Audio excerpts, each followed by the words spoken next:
do here is go back.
Hey, welcome everybody.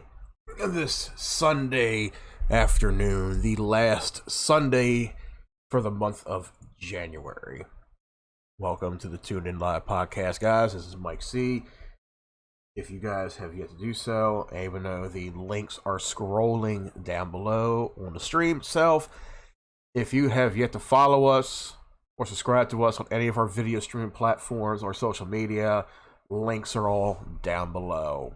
Also, if you guys want to join in for updates, or if you want to join in on any of the shows when we have it live, Discord link is down below. If you guys click the Discord link, it is a good link. If not, let me know. Join us on Discord today if you want to be part of the show. The voice channel is hot and live. Just feel free to drop in with any concerns, comments, opinions, anything. If you want to be on the show for any length amount of time, we welcome it. We welcome fans. We welcome friends to any of our shows. Tune In Live, Utter Random Crap, and hopefully soon to come back the Other Side podcast. So, here I am. Here I stand. What's going on? Hoyt and Viral. What's going on, guys? So here I stand. And I hate to bring it up. I really do. And this will be like the very last time I'm going to bring this up, because I want to let people know, hey, I'm live on a YouTube channel with 0 strikes. Yes, 0 strikes, as proclaimed by a certain loser troll, a certain loser somebody who's 40 years old, somebody who never lost their virginity, never seen pussy in their life, somebody who thinks it's fun to false flag other people's contents because they disagree with him, they don't like him because he's a pedophile, he targets kids on the internet, he targets people with mental disabilities on the internet and uses them for his sick gains, and then he screams and cries like a little fucking baby when they unfollow him and all that stuff. So I stated on the URC podcast with Tom Friday that this guy, oh boy, he has tried to false flag our last episode of Tune In Live talking about him. He has false flagged it with, privacy concerns. stating that it was privacy violation. You're harassing, you're bullying. I'm like, I'm not bullying anyone, okay, sir. I'm exposing you for who and what you were. Yep, I know. Keep on trying, creepy claw. Yes, I know. He'll try again. He'll keep trying over and over again. He has false flagged that one stream 8 times, guys. Ever since it went live, 8 times. Now, he did find a loophole at one point where YouTube did remove it, but they didn't give me no strikes. They did not give me any strikes at all. Now, the whole thing with the strike system is something that he fails to understand, just like a lot of trolls fail to understand, is the way YouTube works, okay? YouTube has a very funky way when dealing with certain content. Now, it's not a repeated thing that I'm doing. The stream was taken down. Don't know why, but he found a loophole in there. And YouTube, they have those secret little loopholes where it benefits the person who's harassing YouTubers, but it doesn't benefit those who are innocently, doing content on a platform that's not in violation of any terms or service or anything. So anybody could flag your video. YouTube, they got an automated system where it's like, nope, fuck it, it's gone, next. But in this case, I guess they tweaked it around to say, okay, we will give this user another chance. And if they violate it again, they will get a strike on their channel. Now, I did not receive a strike. He likes to proclaim I did. In fact, he thinks I'm raging about it. Do I sound like I'm raging? No. I'm not pissed off. I'm not mad. I'm not upset. I'm not raging. This guy, he is nervously laughing on his end. He's like, yeah, you got a strike. You got a strike because YouTube says so. You didn't tell me anything, buddy. I get the emails. I check all the emails. And there was not one email that says I received a strike. If that was so, I wouldn't have been able to go live or upload anything for, 2 whole weeks or something like that. That's how it used to be. But here I am live. I'm live on this channel. I've uploaded a couple pieces of content to this channel. Now, granted, I haven't done much with this channel lately because I haven't felt like it. I really haven't felt like it. I was actually busy all week. There's been a lot of stuff going on in my life where I just haven't had the time to do anything. Now, Fridays, yes, I am now off on Friday and Saturdays, and Fridays will always be URC podcast with Tom and a couple others if they want to show up, whenever they show up. But that's always set in stone right there, is the URC podcast. Other than that, any content that I put out, it's questionable because I'm busy during the week. I have things going on. I have a daughter who's in karate, so I take her to those events certain times of night. Sometimes during the day, I go pick them up from school and shit. I got a lot of stuff going on, yeah. I don't sound too concerned at all. You're laughing at his... I always do. I always smirk, smile, and laugh at his failed attempts.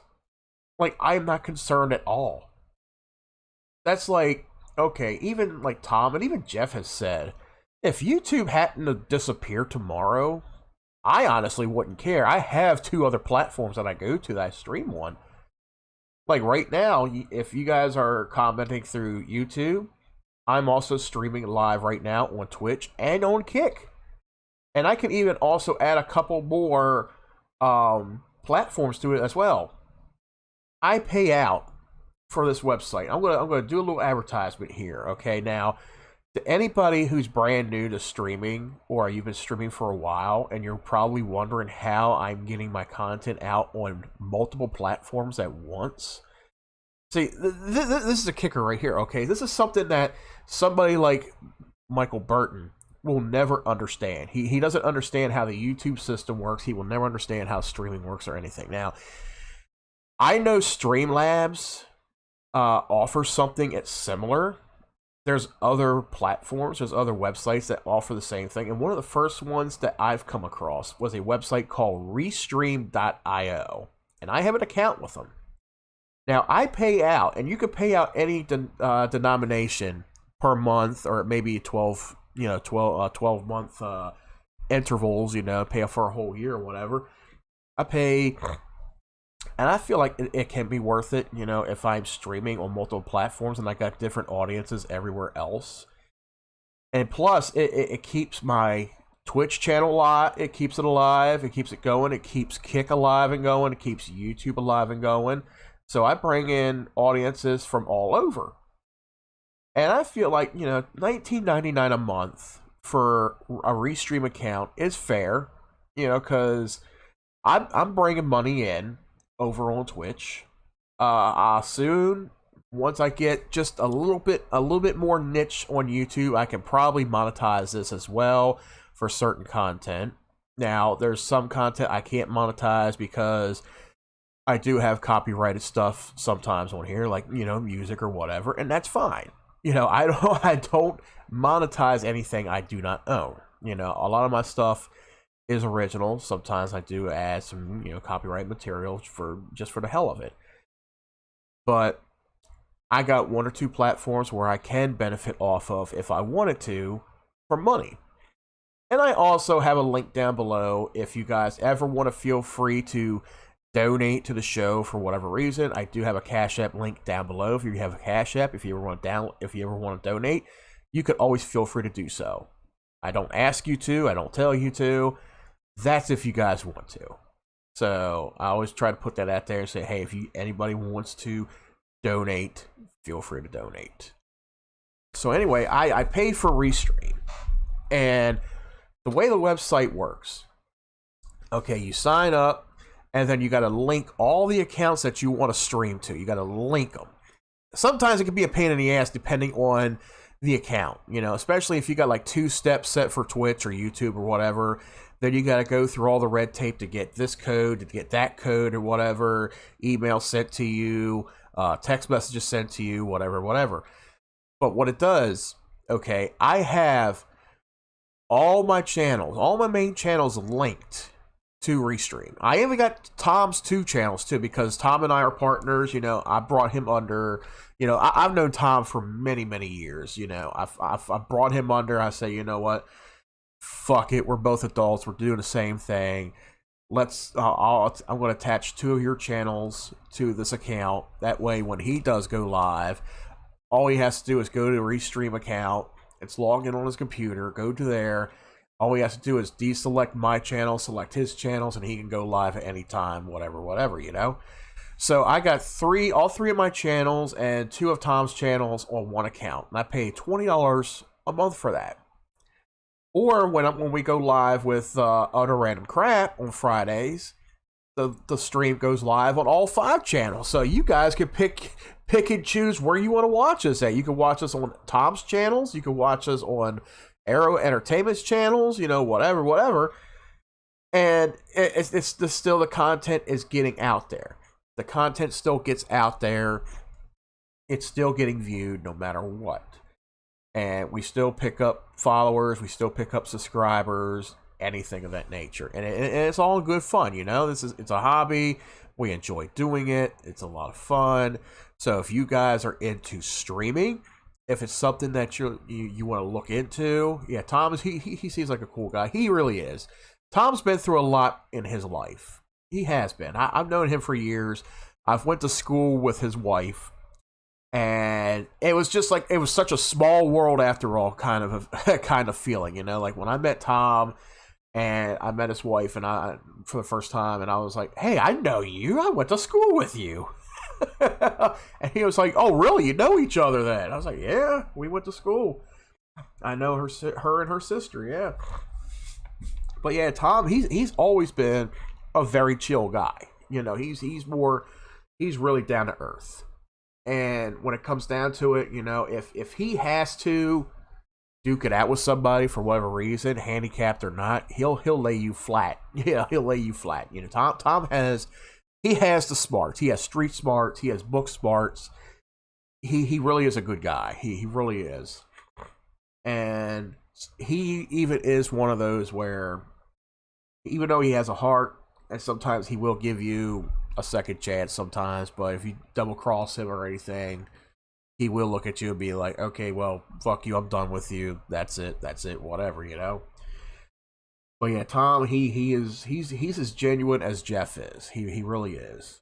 And I really do hope, you know, sometime this year, you know, whether Jeff comes down here or we go up there to Pennsylvania to see Jeff again, I'll bring Tom with me, you know, and those two can meet, and you know, they're gonna have a good old time right there, you know.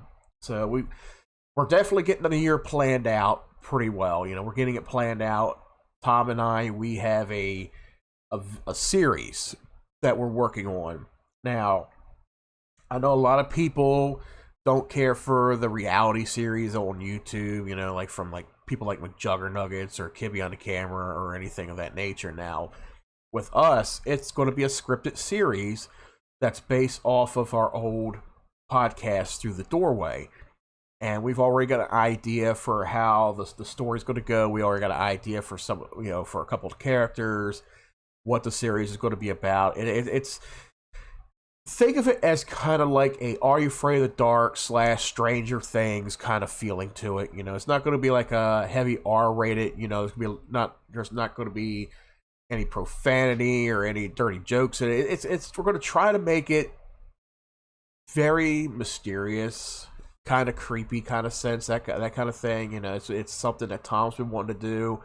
So it's going to be a very interesting year. We're going to definitely get together. We're going to film, hopefully within the next couple months or so, film the first episode, put it out there, see how you guys like it, and then we'll work on another one. So we definitely got, you know, Tom's got his wife who's going to help out a little bit with the lore behind the story of what we want to tell. We're trying to get some people on board for filming for some of the characters, some of the parts.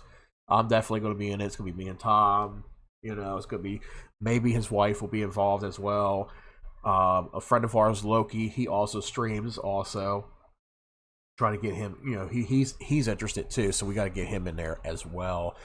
And usually, the thing with some of this stuff is when you're an adult and you want to work on projects like this, you know, and it's even though it's a hobby, but you also like to entertain people. You like to do it, you know, not just for people. You like to entertain, but you're also entertaining yourselves. You know, we enjoy, it's something that we want to do. We love doing this type of stuff, you know. So we figure, what the hell, let's try it out. And we're not afraid to take risks at times, you know. Like some of the stuff, we're not going to invest like thousands of dollars, you know, into props and shit. Like you could just take whatever you have and put it in there and make your own props or whatever, you know, do your own ideas. So that's definitely something that we are definitely working on getting set up. Is that also, I'm going to be bringing back the Other Side podcast. You know, I was meant to bring it back in October, but October was kind of a hectic month because I was in the middle of doing things. I was trying to do some horror game related streams back in October. Didn't get too much in there. And then, of course, we had the Gettysburg trip where I went up and met Jeff for the first time, and we had a fucking blast. You know, we filmed videos, we hung out, we talked. It was such a good time, guys. You know, we had a lot of fun. We're definitely going to do it again this year. We're going to get some time set aside, you know, figure out what we're going to do. Hopefully, we're going to do a video this year. Jeff's planning on going to Centralia up there in PA, which was the inspiration for the video game series Silent Hill. That's going to be a lot of fun. So we're going to get a whole lot of shit done this year, you know, and it's just going to be a busy year, you know, for the hobby, you know. It's like in between, like, you know, with private lives, you know, and then work life and shit. It's definitely something we are definitely going to work on. And plus, I got a couple videos that I need to film sometime today or tomorrow or whatever. So I definitely got an idea for a couple short videos I'm going to put together. They're review videos, so I'm going to put those together. There's a couple places I do want to go to with Tom, and we were waiting for it to warm up a little bit. You know, like it was warm for the last couple days, but it's like we try to set some time aside, especially like, you know, want to make sure my kids' lives are not going to be affected in any way. You know, because I do pick the kids up from school at a certain time, and just I didn't even get a chance to read that. I don't know why it didn't pop up on YouTube, Hoyt. It's a shame. YouTube's rules have gotten so stupid for content creators over the last 7 years. Yeah, that is true. That it's really ridiculous, you know, with the way YouTube is, you know, and that's why I really don't monetize anything on YouTube. You know, everything is free reign. You know, if I decide to make any money off of this, like I said, if anybody wants to donate, there's a donation link down below. Or with Twitch, I am partnered with Twitch, so any revenue I bring it through Twitch, it has to build up to a certain amount before they actually pay out, you know, my earnings and all, and send me a check or direct deposit to my account, because I already got paid once from Twitch, even though it was $75 check. But that stuff adds up. It does add up over time, and I'm very grateful, you know, because shit, that helped get me gas. It helped pay the bill. It really did, you know, and I was very grateful for that. You know, even though I do work a full-time job and everything, I work, you know, full 40 hours a week, and now I'm getting paid bi-weekly. So it's like bi-weekly it's a hard thing to get used to, especially for me again, because for the last 8 years I've gotten weekly checks. I've been getting paid weekly, and it helped me out with planning out what bills to pay and stuff and how to pay them. But now it's like I get paid bi-weekly every 2 weeks. So it's like you get this one great big check at the end of the week. It's like, holy shit, look at all this money I got. But that's supposed to be for a 2-week period. It's supposed to last you, you know? So I already got bills paid. I got a few things taken care of around the house. And I already got maybe like a set amount set aside for the next couple weeks that I need for gas and tolls, because I got to cross a toll to get to work now, which is fucking stupid. But you know what? It's a job. I really enjoy this job a lot better. You know, it's much easier, you know, well, my last job was really easy. It was just the people I was working with that are inconsiderate, you know, when it comes to, hey, I'm not going to relieve you on time. I'm going to come in whenever I feel like. Okay, well, fuck y'all then. I hope this place goes under, and I've worked at that place for, God, 9 years. And let me tell you, and I've always said this, you know, because every time I would take vacation from there, something would happen. So I'm like, you know what? Now that I've finally left this place, I hope for the fuck of it that this place goes under, that this contract goes under and you all get fired or some shit, because I'm not going to be around to see that. Which is good. But yeah, life is good. Life is definitely good. You know, I've had a lot of things going on in my life. Now, am I worried about some stupid little cunt cocksucker named Mike Burton? Am I worried about this 40-year-old man-child who's trying to come over here and false flag my shit for privacy complaints? Am I really worried about this idiot? No, I'm not. In fact, I don't even look at his Twitter anymore. I haven't in almost a week, you know, so like I just ignored him. Same thing with Jeff. Jeff and I ignore everything that he's been putting it down. You know, I don't know what the fuck he's saying. I really don't give a shit. But I'm pretty sure if anybody goes to his accounts on Twitter, you all will see how obsessed he is with me. How obsessed he is with Jeff. I'm pretty goddamn sure within a day he puts like 15, 20 fucking tweets talking about, oh, I bet they're watching me. I bet they're watching me. You're a loser. Oh, remember this. Oh, remember that. You know, he's a pathetic loser. He tries to be acknowledged. He tries to be mentioned. The only thing I'm mentioning is our fucking recap. I'm like, hey, buddy, your false privacy complaints that you're not going through. Because the last one that I got, people, okay, and I mentioned this on URC Friday, and I'm going to log into it, okay? So there was one that I received Friday morning, and I was still at work Thursday night into Friday. That was my Friday. I received this email from the YouTube support team, okay? And this was at 12:25 a.m. Friday, January 26th. Okay, this was 2 days ago. Hello, Arrow Entertainment. This is to notify you that we have received a privacy complaint from an individual regarding your content. And when I click on the link, it takes me to the TuneIn Live stream where I exposed him. I'll get to that in a minute. Wait, let me read this real quick, buddy. The information reported as violating privacy at 20934. Now, I'm going to play this stream. I'm going to go to 20934, okay? Oh, wait. That's the end of the stream.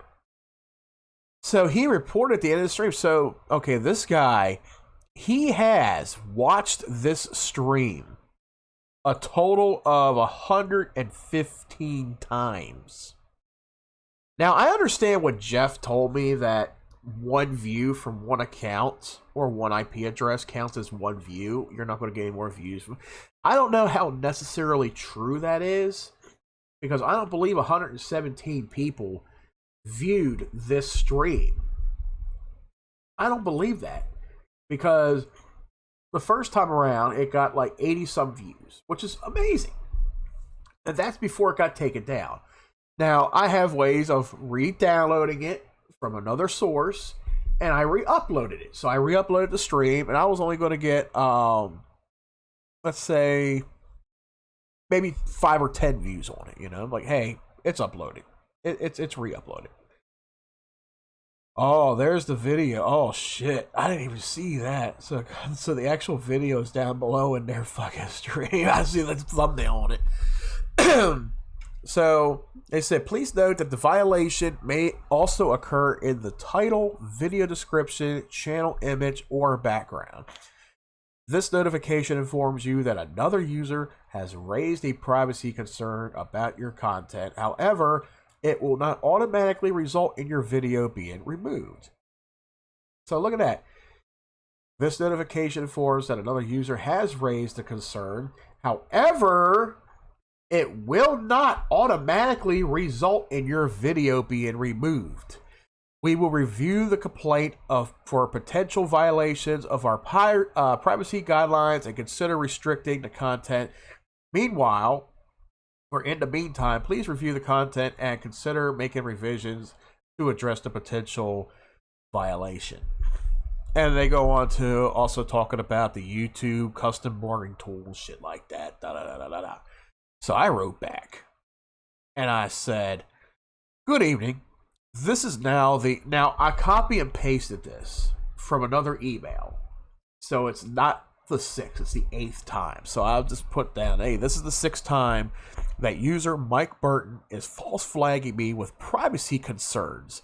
There is nothing within this content that is violating his privacy. And I wrote this, I didn't check my email till close to 5 o'clock that morning. So I wrote that back about 4:54 a.m. the same night, okay? Within 3 hours, people, within 3 hours, at 7:37 a.m., I get an email back from Team YouTube saying, hello, we have reviewed the complaint and have determined that the content is accepted from the removal based on our privacy guidelines, which can be found at, and they gave a link talking about the privacy guidelines. The content does not violate our policies and will remain on the site. We thank you for using YouTube.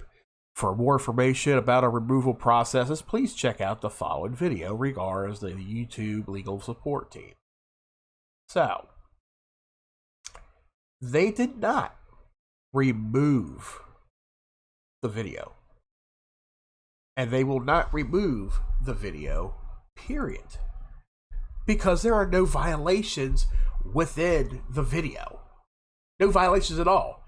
I'm exposing a person who is deemed a pedophile for his actions on social media, where he is targeting children under the age of 18 for his sick needs. And then, just then, when they feel uncomfortable with the guy, when they feel like he is really a piece of shit, he's really weird, and they unfollow him, they want nothing to do with him, within a day, he's on the attack. He goes to his Dr. Claw account. Why did you unfollow Captain Ed? Why did you unfollow Ed? What did Ed do? Yeah, you're a piece of shit. I want to come after your family. Da da da da. And then when they wrote back and say, well, he's weird. I'm uncomfortable with the guy. I don't want to follow him anymore. Leave me the fuck alone. And that's when he proceeds to attack these people with his Claw account. Like, what sick fucking person does that? Now, if supposedly, as he claims, okay, he claims he's two separate people, okay, why the fuck is one friend who runs this Claw account concerned about somebody who unfollows Captain Ed? Who the fuck cares? Ed is a 40-year-old fucking virgin. He's an adult. He should be able to take care of shit himself. Why is there another person concerned about somebody unfollowing him on social media? As a matter of fact, who gives a flying fuck? Move the fuck on. Like, Ed, you got like fucking, 3,000 followers? Who the fuck cares if one person unfollows you? You're a fucking weirdo. Get the fuck over it. No one fucking cares anymore, you know? But then Tom even brought up a brilliant point during the podcast Friday. He said, okay, if he is so concerned with shooting out privacy complaints on that stream, if he is so concerned with taking that one stream down, what does he have to hide?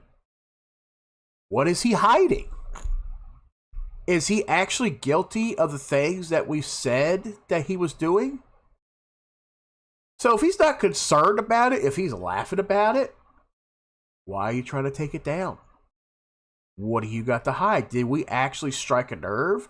Did we actually expose the shit that you actually do and you hate it? Guess what, buddy? YouTube has found no violations with the video whatsoever. They are letting it stay. The video is staying, and I've already clearly stated that. And I know you're here listening, whether while we're live or the aftermath.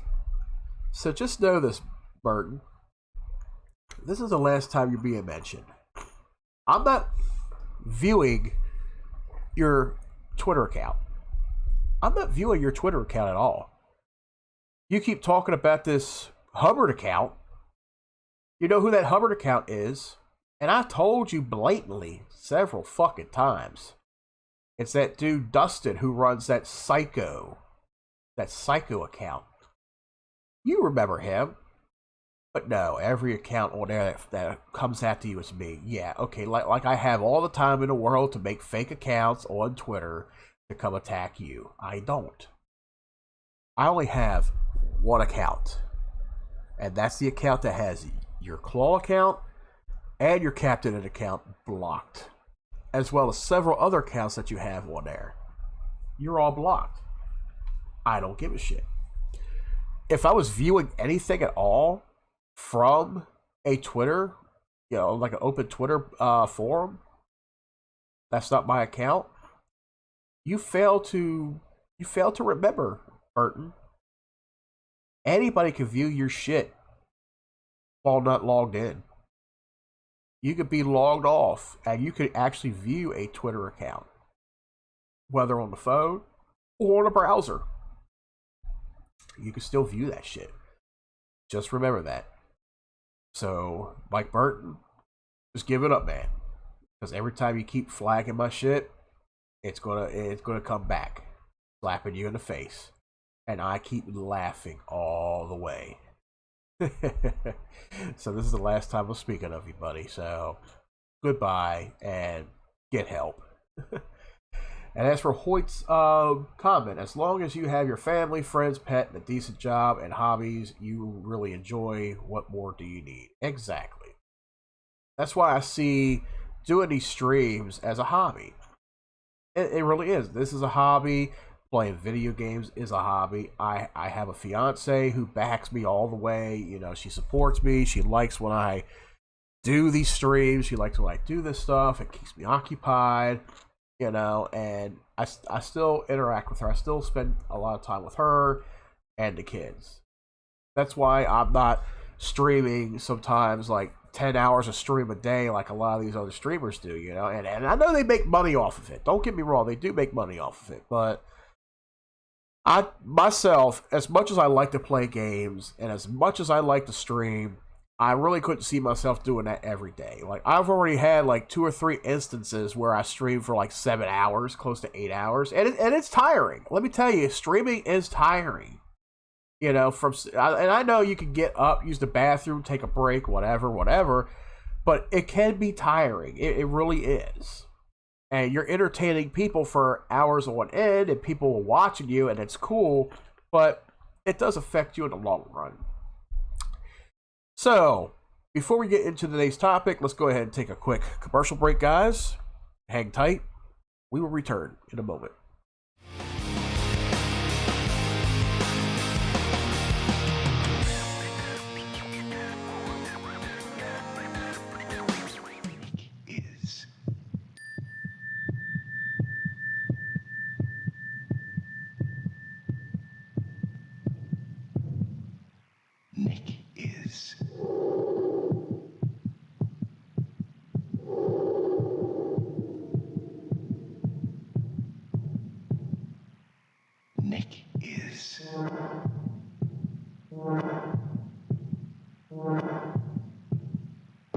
Kids.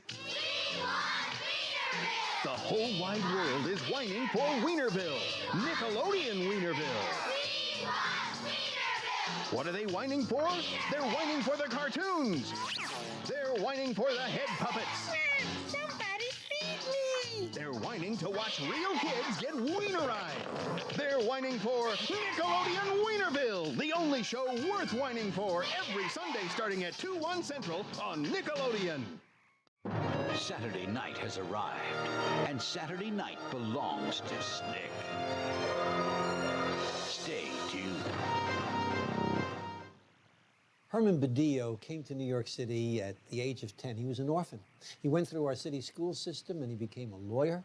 He became a certified public accountant. He became the borough president of the Bronx, the first Hispanic to do that. He became the first Puerto Rican congressman elected to the Congress. And he served in my administration as the first deputy mayor who was Hispanic. He's now running for controller. I know him. I like him. I have confidence in him.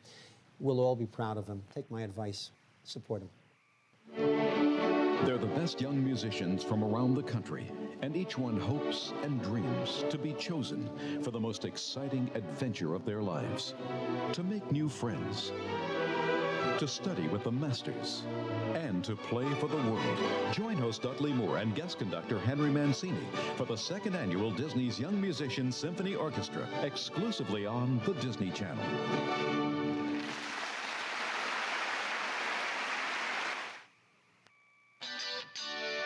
Only one great tasting juicy flavor really gets you moving. Get your friends geared up, grab a stick of juicy fruit.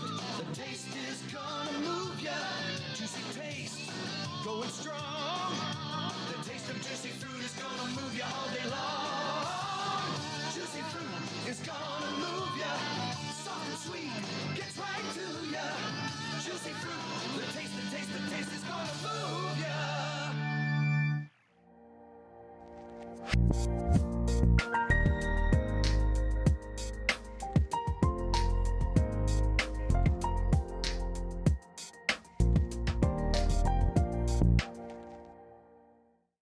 And welcome back, guys. If you are just now tuning in to the podcast, we've been live for about close to 40 minutes now. If you're just now tuning in, if you do so, hit that like, subscribe button down below if you're watching us on YouTube. If you're watching us on Twitch or on our Kick channel, hit that follow button down below if you guys are enjoying the content so far. And I am on Discord. Discord line is hot. If you guys want to join in on the voice chat, if you want to be part of the show, click that Discord link down below, join in, and you can be part of the show anytime, whatever. Also, if you guys have yet to do so, let me see if it's down below here.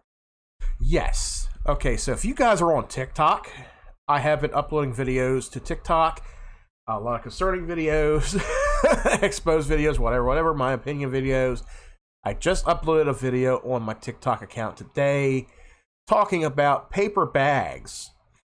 And we talked about this Friday on Utter Random Crap. If you guys have not seen that, go check it out after the stream. But yes, I am on TikTok. If you guys are on TikTok, you want to follow me, click the link down below, go on over and give us a follow today. So, today's topic is Xbox discontinuing physical media. Now, Tom and I have already discussed this Friday on Utter Random Crap, and we discussed how stores like Walmart and Best Buy, even Target, are targeting physical media. And it's not just Xbox games that they're going after, it's also movies as well. And it's probably not what you think. Alright, I know a lot of people are like, they're assholes. They're big bitches on the internet for discontinuing physical media like that. It's not right. No, it's not right. There's still a lot of people who buy physical media. They still collect it. Even if you call it collecting or whatever, people still prefer physical media over streaming content on an internet connection. How many people in this country or in this world are up to standards today with an internet connection that is stable of streaming a movie, let alone a video game? Huh? How many people?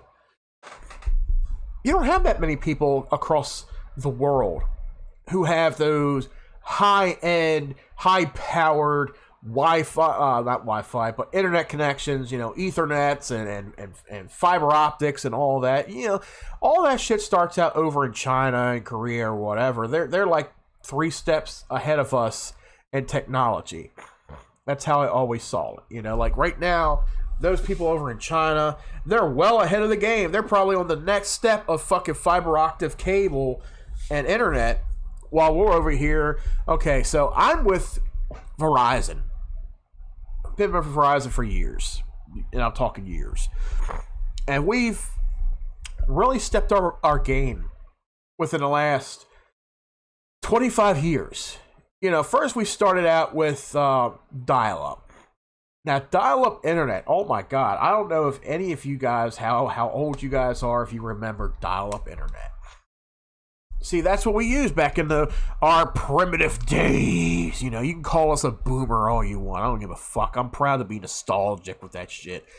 But back in our days, we had to connect this wire. Okay, all right, kid, any of you kids watching, all right, gather around the campfire. Okay, I'm going to educate you. I'm going to educate you a little bit, okay? Crack open a cold one. There you go. Crack open a cold one, okay? I'm going to educate you a little bit, okay? So back in our childhood days, okay? We had internet. We remember when the internet became a big thing, right? We were able to access early day web browsers, websites, depending on the type of computer we had. We in schools, yes, we had those old compact computers. We had some Dells, that had, they were operating like Windows 3.1, Windows 95. But even in my days at elementary school, we had those old Apple II computers, that ran those 5.5 or whatever the fuck they called them, 5.5 floppy disks. Games on those games were like 2 kilobytes big, as compared to today's game size of, like, let's say Call of Duty Modern Warfare 3 being 250 fucking gigs. But back then, it was a very big thing. If you had a PC game that was like 1 or 2 megabytes big, holy shit, that was a big game, wasn't it? Back in the day. And all it was you typing commands on a keyboard or using the little arrow keys to move your character across the screen or pushing the space bar to jump or something. Those were the days back then, But yeah, the internet came. It was a phase. It was a thing, back in like the 80s and the 90s. But it didn't really get real mainstream until the early 90s. And they figured out a way. Okay, well, we could connect your computer to your telephone line. So if you got a telephone at home and you receive calls through it, you could receive that same type of connection through your telephone line into your computer.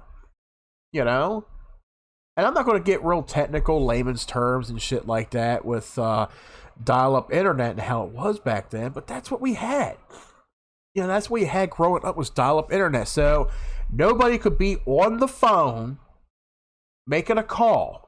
If you wanted to get online to check your email, look up information, play an online game, look up porn, download music from Napster in the late 90s, like you had to make sure nobody was going to be using the phone in the house. Now, internet providers back then, okay, it wasn't like today where you got, Verizon, you got Comcast, you got Direct, you got like 4 or 5 different competitors out there right now with different services that are offering internet.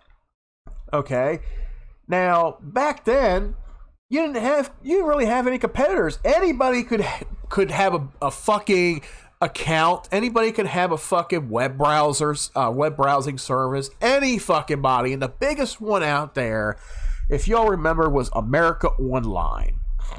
I'm not old enough to remember dial-up. I'm pretty nostalgic when it comes to classic YouTube, that's for sure. Yeah, I can tell you're pretty young there, Hoyt. But yeah, dial-up internet, oh my God. So we had different browsers that came on CDs. You couldn't download it from the internet because you didn't have the internet. You would go to a store. Okay, let's say America Online. And it started out with like 1.0, 1.1, 1.2, made it all the way up to like 5 point something or whatever. You would get these discs, and they were free. They were free discs. They were being distributed wherever you could find them, and they would give you up to 500 hours free, and that's when you had to pay for the service. Okay, but then there were other outlets that were giving out CDs too, like. Back in the day, Kmart. All right, Kmart, even though there's still maybe quite a very few still around in the United States, Kmart was like Walmart back in the day, but it's almost like their prices were equivalent to almost sort of like what Target is today. Target's been around for a good while too. But Kmart used to advertise this blue light special, blue light internet. Nobody remembers blue light internet. That was okay. Let's see, internet providers. Shit, if I can spell providers right. Oh, the 19. Oh, god damn it, man! I'll push a key and it fucking open up something else. Okay. So there was a whole list of different internet providers back in the day. And some of them, oh my god, I am so fucking nostalgic for. Let's see. And I know there's more than just that. Okay, the big internet brands of the 90s. Will this have it labeled?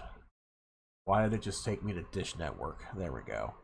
Okay, so we had, and I was talking about AOL. Yes, America Online has been around since the 90s.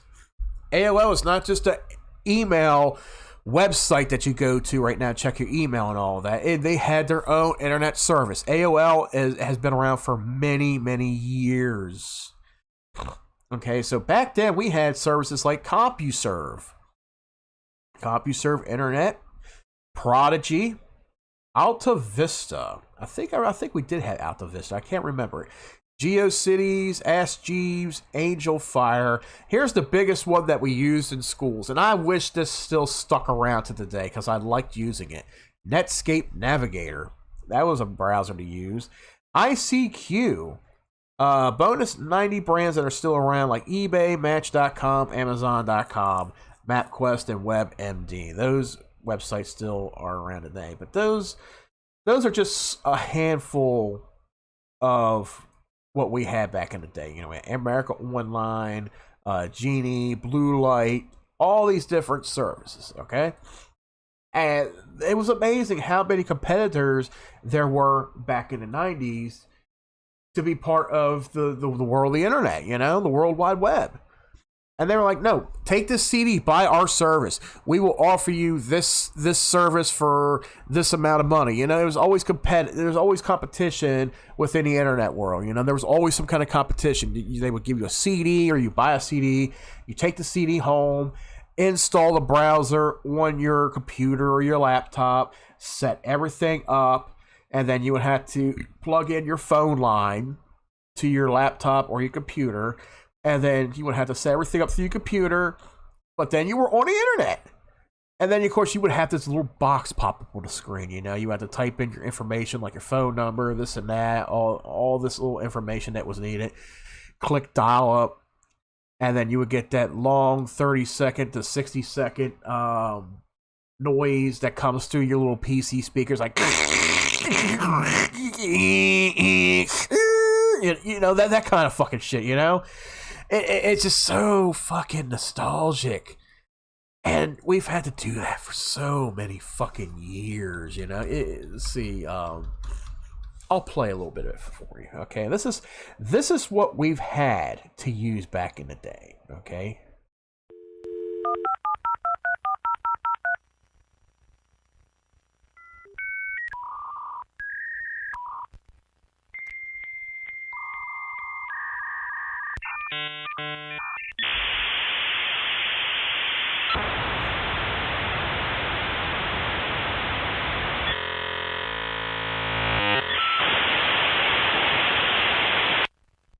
That's what we've had to listen to back in the 90s and early 2000s. Because you're kicking the internet, you're dialing up through your telephone connection to connect to the World Wide Web. That's what we had to do every single time we logged into the internet. Nowadays, you got a cell phone, you click on a browser, you got Wi-Fi, or you got your cell phone connection, your 5G or whatever, and it pulls it up instantly. Or if you're on your computer, you click on Microsoft Edge or Google Chrome, whatever you use, boom, it's there. You don't have to worry about any of that. Back in the day, that's what we had to do. Every time we had to log in, we had to click that button, listen to that for 30 seconds, hoping that it would kick in. And then the browsers, oh my God, they load it up. All right, to today's standards and how we are so used to things loading up so quickly today. Back then, if you set these computers side by side and you connected them to do two different connections, let's say my computer right now is hardwired to Ethernet, to Verizon Fios, and I connected another computer up to the telephone line. And let me tell you, for a website itself, just for one website, websites back then took a fraction of the time that it takes to load up a website today. It took a fraction of that time.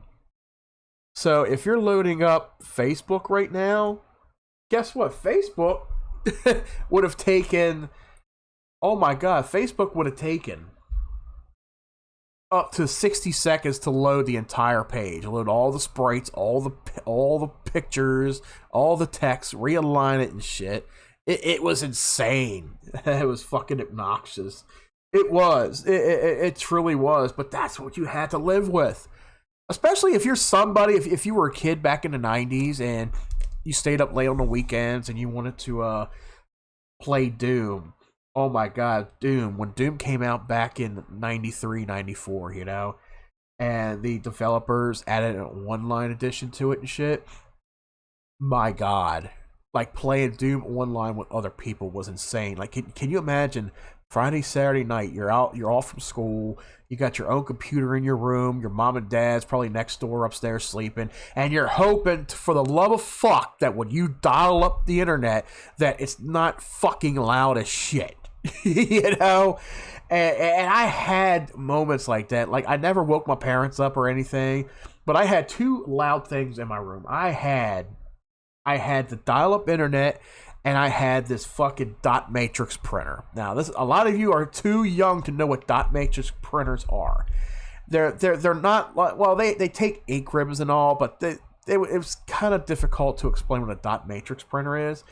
But this printer I had, it was bulky. It was a big motherfucker, and it was from Star. Star made printers back in the day. They still make printers today. They make those little receipt printers for stores and shit today. Star. I had this Star dot matrix printer, and I shit you not, this motherfucker, when you would print a page,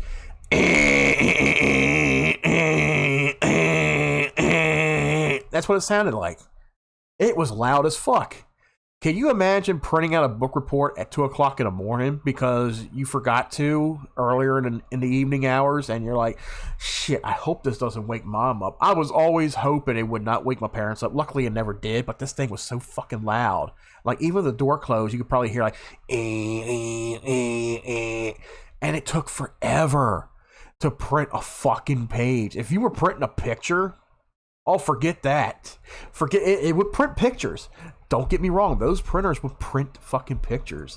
It would take it like 5 minutes to print a fucking picture. Then, if you're even lucky, to still have ink in your ink ribbon after that. But nowadays, we got these laser printers, these big bulky ass printers. They're all in one. They're a printer, a scanner, fax machine, whatever, you know, you can stick your dick in there and it'll suck it. Who the fuck knows? And they print paper, they print pictures instantly, they print documents instantly. It's like it's in the memory, it automatically prints it and then just like spits the paper out. But back in the day, that's what we had to use. Printers were slow back in the day, so yeah, that's what we had to use. Hell, I even grew up with typewriters. Now you guys may have heard the term typewriter. You probably never seen one, but let me tell you something. A typewriter is very primitive to a computer. If you didn't have a computer to type up a book report on and print it out, you had a typewriter. Yes, we've had it made now. Yeah, I know. Back in the day, I had, my parents had this typewriter. I forgot the name brand of it. And typewriters, they're not even around anymore. That's sad, because it's like, what if people don't have a computer and they got to type up a document or something? Typewriters, oh my God, they were something. They really were something else. You feed the paper in through the spool, you wrap it around, and you turn it on, because it ran off electricity. Now, you had some that weren't electric, which were, you were lucky to have. I had an electric one, and you just like, and then some of them, you would have to push the spool back into place to reset. This one, all you had to do was just hit enter. The spool would turn up just a notch, return the thread back all the way to like the beginning of the page, and you could type another line and shit. It was something else. The way technology has evolved over the years, man. The way technology has evolved, especially the way the internet has been ran. Like, I started out with dial-up. And then we moved up to, I forgot what it was called, but it was like, it ran through Ethernet ports, just like we have now. I done forgot what the fuck it was called. It was on the tip of my tongue earlier. But we have evolved so much, like we've gotten off from using telephone lines to Ethernet cords, which was a separate connection that was installed in our houses. And then, of course, in the area that you live in, you would have to be lucky enough to have that service installed in your area. Like, okay, let's say the area that I live in, we're lucky enough that Verizon comes out here. We're on Verizon's route. Verizon comes out here and installs internet out here all the time. Comcast, they may not have a contract out here, so if you're looking for Comcast in my area, you may not be lucky to get Comcast. You'll just have to get Verizon or something else, But that's what you got to deal with today. You didn't have to deal with that back then. Back then, if you had a telephone line connected to your computer, go out, buy a CD, pay for a service that was cheap enough for you to afford, and then just come home and install it, and there you go. You're set for life. You just pay a monthly fee of whatever to have the internet, But today, you got to be lucky if your area has that an internet provider available. Just like right now, if you move into the mountains, shit, ain't no Verizon or Comcast truck going up to the mountains to install your internet. However, you may have a phone line up there. So that's going to wrap me back around to today's topic. It's like, okay, there are still people, did you guys know today, and this is statistically, it's a very low statistic. Did you guys know that today people still use dial-up internet because it's cheap, it's efficient for them. They're not doing any digital downloading. They're not doing any digital media streaming. They're not doing any of that shit. You know, they're maybe checking their email, or maybe they're ordering groceries online and then they just drive down the mountain to the store to pick it up or whatever, you know, that kind of thing. People who have a telephone line, they still use dial-up internet. They haven't fully killed it off because you got to understand, people can't afford this shit. There's areas where people live in that they can't have, they don't have access to today's technology. That's something that these people have got to fucking understand. This is something you cannot kill off, is internet, the way the internet is. Now, yeah, people are lucky today, are fortunate today to have what they have. I'm very fortunate of it. I don't take advantage of it because I grew up on how the internet has evolved within the last 30 years. I've started out with dial-up. I know how dial-up was. That's all we had back in the day. That's all we had. You guys know my first computer. My dad, he got me my first computer back in 1994. My very first computer. It was an old IBM 286. I forgot what size hard drive it had in it. It didn't have Windows 3.1 installed. It was basically a DOS prompt-based PC. One of those early days. It was one of those that did not have an operating system on it. Now, my dad, he had a Legend by Packard Bell. He had a Packard Bell Legend series computer that he bought from one of our neighbors that had Windows 3.1 on it. Oh man, that thing was amazing. I even spent time on there. You know, if I needed something from the internet, if I wanted to view the internet, you know, he would let me on the computer. I'd be on the internet. He had some pretty boss games on there, you know, some of the games at the time. Like, I know my computer had games that I played, but I would even get bored with them too sometimes. But yeah, I started out with this old IBM. It was a very big box. And it was a very metallic box. It's like computers back in the day were like cars back in the day. You know, you could fucking throw this through the goddamn ringer and nothing would happen to it. That's how heavy this motherfucker was. That's how bulk. That's how it was a fucking metal casing. It's a lot harder than what those cases you see today that house computer parts, you know? So it was a big, bulky box. It had 2 floppy disk drives in it. And these floppies, I shit you not, guys, they were like I think they're like 5 1/4 or something like that, and they were very, very thin. They were very floppy, and they had the little, you know, ring in the middle and shit like that. And these things held maybe 1 or 2 megabytes of space on it.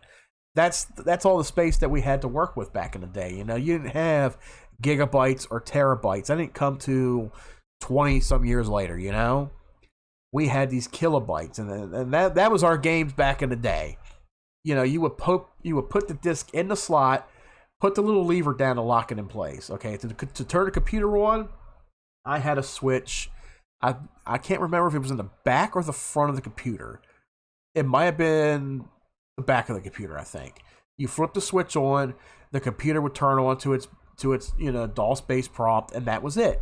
It wouldn't load up like today's operating systems load up. It wouldn't take like 20 or 30 seconds. It was instantly on. The monitor I had was a very, very boxy CRT monitor, you know? Very boxy. The screen was maybe about, I don't know, maybe like a 10 or 11 inch screen. And it had 2 knobs on the side. It had one knob to turn the thing on, and it had another knob for the brightness. And you turn that on, it would come on like an old tube TV, you know? That was my computer back in the day. And I had a keyboard for it. It didn't come with a mouse. You know, I think my dad got access to a mouse back in the day, you know, and I eventually got a mouse for it. And I had this big, boxy looking IBM keyboard, you know. That was my computer back in the day. And I played games on it and shit. I didn't have a printer hooked up to it or anything, but that kept me occupied at times when I wanted my own computer. Now, when my dad upgraded to the next Packard Bell that came out in 95, it's like 95, 96, and he, I think he leased it or something through Best Buy because he was making payments on it. It was a Packard Bell, and this is when Windows 95 had just come out. So his computer came with Windows 95. It came with a slew of software. It had a bunch of software disks. It had games. It had libraries. It had multimedia stuff in it. It had disks in there that were based around the hardware and shit. Like, this thing came fucking loaded. So then I asked him what he was going to do with his old computer. He passed it down to me. And then I passed my computer down to my brother. So I got hand-me-down computers over the years from my dad, you know. I got lucky. You know, I got to experience Windows 3.1 in its time. I got to experience Windows 95. I've had so many computers over the last 30, I want to say maybe about 25 years. Close to, I want to say, yeah, close to 30 years. We're 2024, so yeah, for the last 30 years, I've had so many different computers, you know? And it's amazing. And this computer that I have right now, I've had this computer since 2018. Still works very fine. All I did recently with it is I upgraded the GPU, upgraded the memory in it. Everything was working fine with it now, so it's still doing pretty good. So let's go ahead and take a quick break, guys, and I'll see you all in a minute.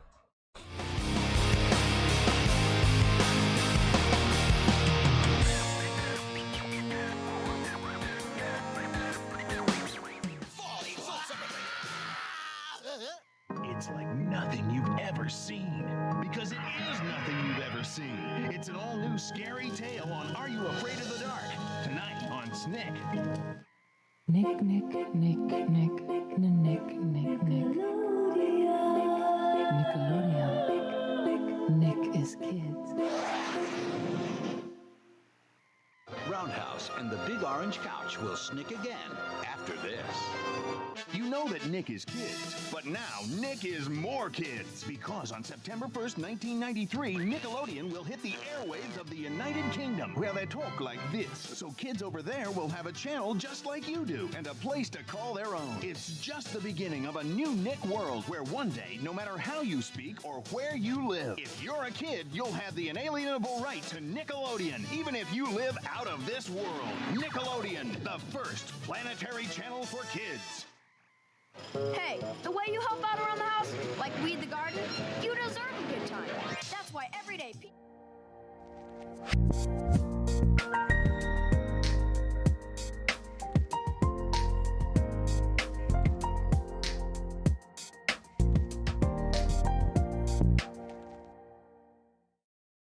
And welcome back, everybody. Sorry about that brief break I just took, but it's all good. Got to reminisce down memory lane, you know, the shit I had growing up. It's amazing. But yeah, coming back around to today's topic, you know, talking about how times have changed with technology and all, and it really has. And like I said, people today, they're not up to date with what these people want us to be. We're not up to date with it. You know, we still got people using dial-up internet. We still got people that are not up to date with their PCs. Some people don't have 4K TVs that are connected to the internet that have all these apps, these sparkling apps like Netflix and Hulu and Disney Plus and all that. You know, not a lot of people are into that stuff. Not a lot of people can afford that stuff. So how the hell do these companies expect people to live?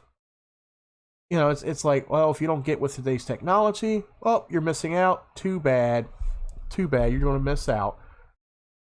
That's like, you know, when they discontinued making these big tube TVs, you know, like, let me tell you something. These big tube TVs today, they fucking last a hell of a lot longer than these HD TVs, these flat screens, these plasma TVs. They last a hell of a lot longer, let me tell you. Now, I know I've had and I've seen my share of these flat screen LEDs or LCDs or whatever the fuck you call them, and they've lasted for 5-10 years. I've had a tube TV in my basement that we've had since 1997. That motherfucker still works. I mean, we did get rid of it, to make space and all, but somewhere, that motherfucker still works. Somebody bought it. It still plugs in. It still turns on.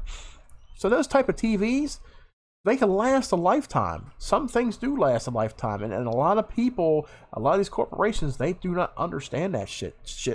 People are still on last gen's technology. And that's what they prefer. That's what their comfort zone is. Last gen's technology. That's where it's at. But when it comes to internet, people still have DSL. That's what I was trying to think of earlier when it came to internet. I'm sorry.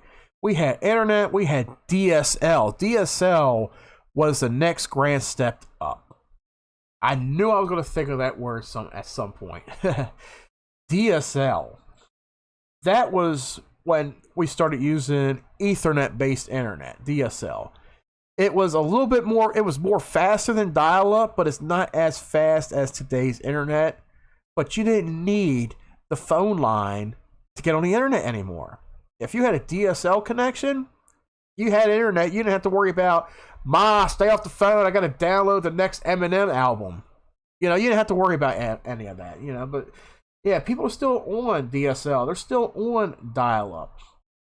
There's not a lot of people in this world, let alone this country, that can afford Verizon fiber optics. So I'm paying out like $219 a month for Verizon. I pay for TV. We still watch cable. There's still some good channels to watch here or there. I still watch cable. We pay out for the internet. Now, we got it in a bundle. We still got telephone added to that, which is the phone line. We don't use the telephone anymore. We haven't used it in like 5 years.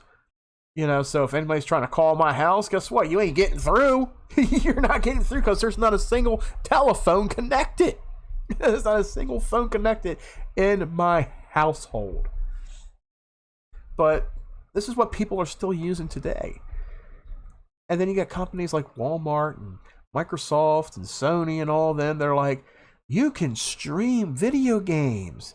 You don't need content. You could download video games to your console. You don't need the physical. You don't need this and that. Like, goddamn. I grew up. The first console I've ever played. And I was born in 85, guys. But my dad had an Atari 2600. I started out playing games like Asteroids and Donkey Kong. Stuff like that, Space Invaders. He ended up getting rid of it, but then for my 5th birthday, he got me an NES.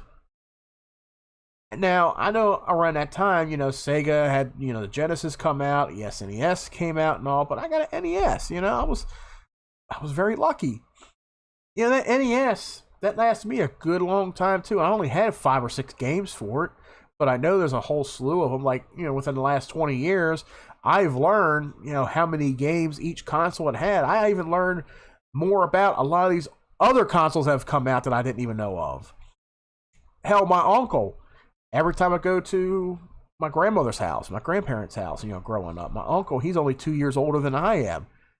He had it lucky, man. Let me tell you, he had the NES, he had SNES, Sega Genesis.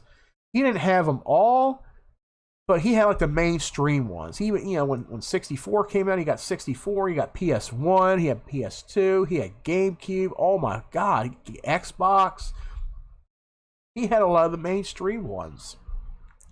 So that's how I opened up a little bit more to video games right there, And video games, they evolved so much over the last, oh my God, 50 years, people. Video games, in-home video game consoles have been out for over 50 years.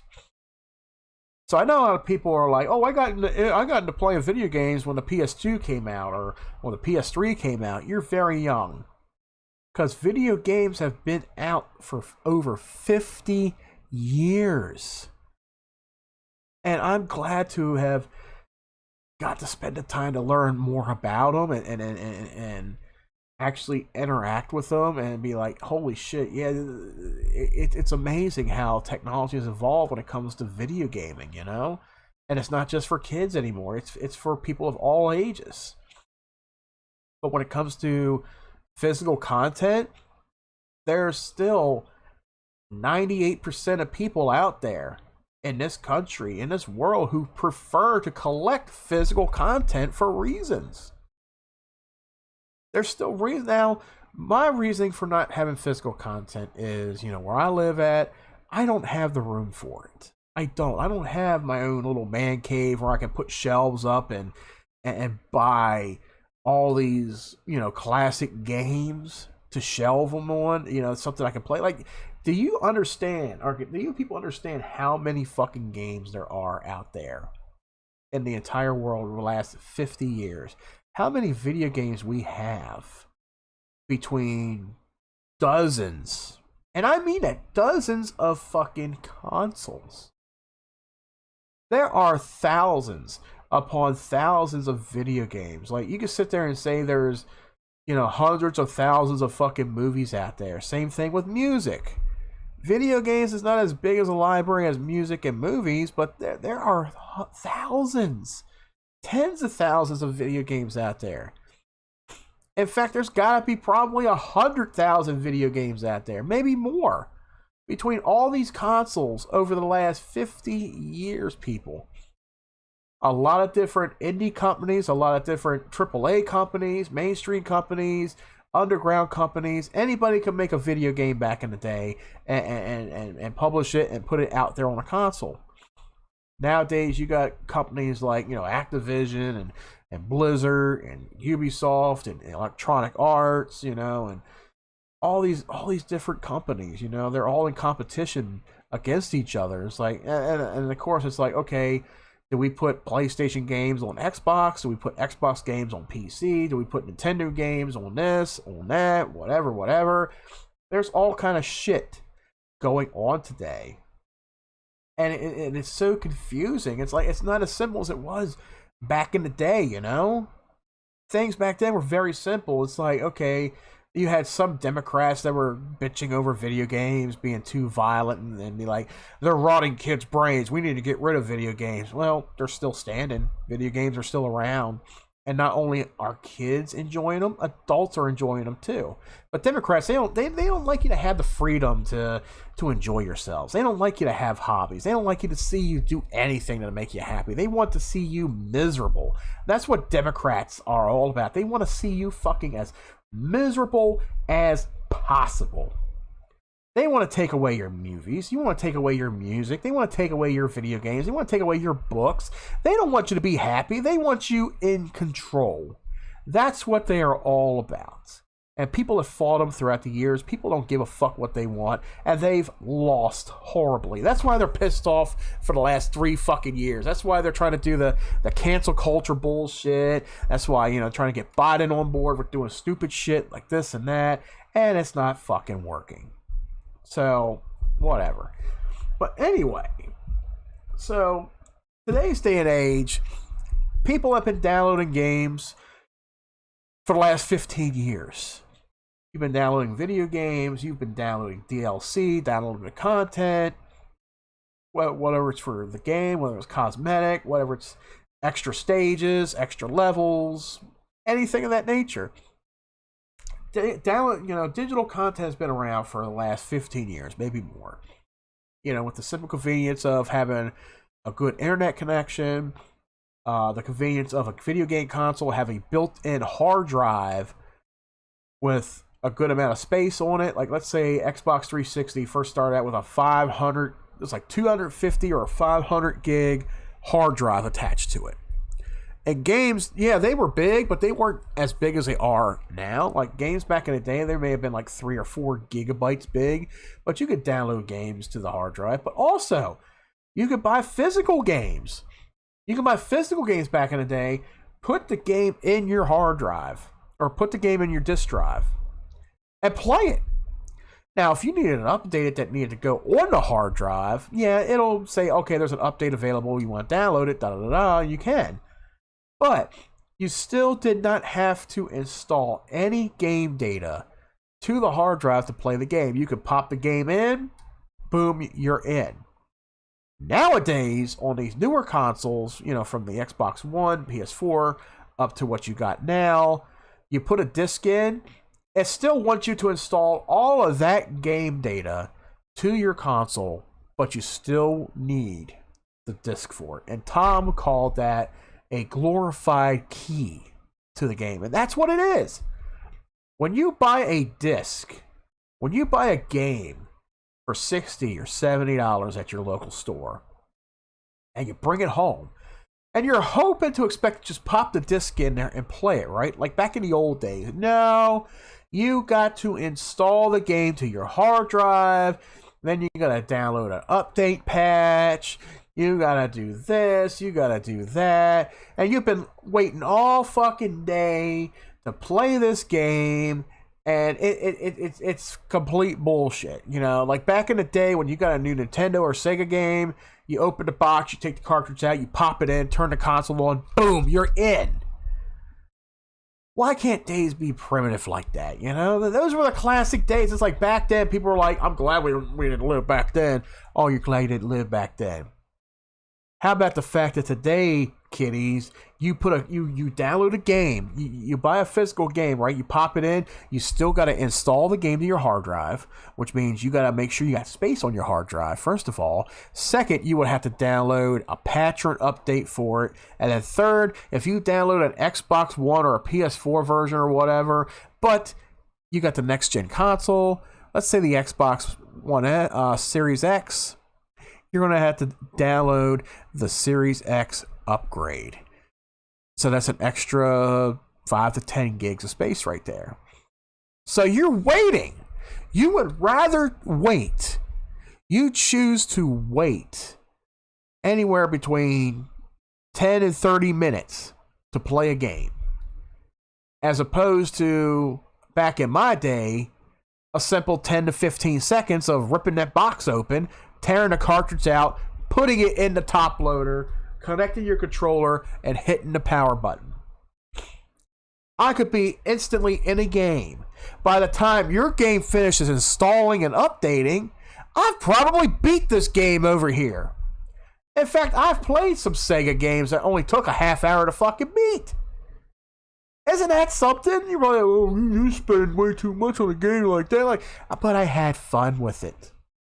And I could play it over and over and over again. And maybe there's other things that I might have missed in the game that I didn't get the first time around. There are games back then that had multiple endings to them. Sometimes you had to beat a game 2 or 3 times to get the actual ending to it, Games back then were a lot of fun. And I'm not saying that games today aren't fun. They are. They have a lot of really good titles under the belt today that I still play.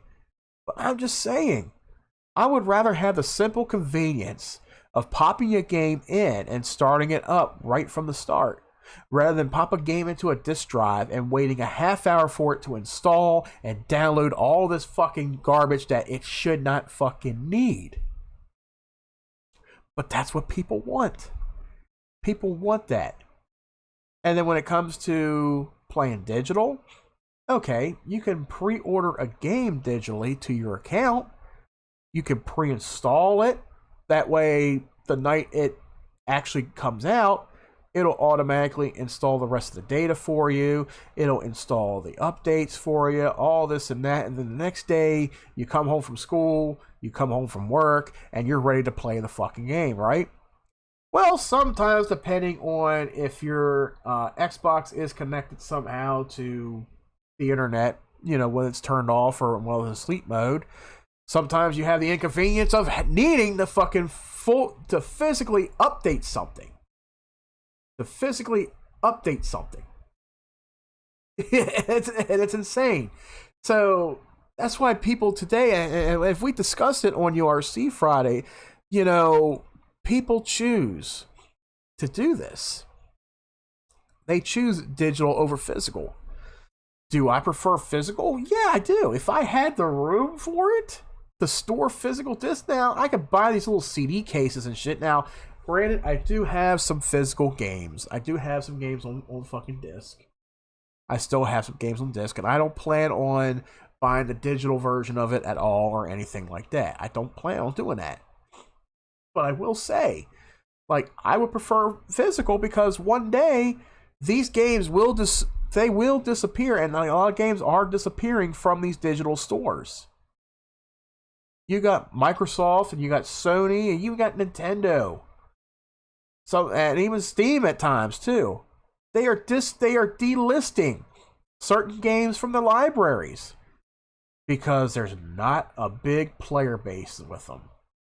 If it's an online game or something like that, hell, there's even companies that are canceling these games out because we were expecting 1 million people to be playing this game, but we only got 999,999 people playing it.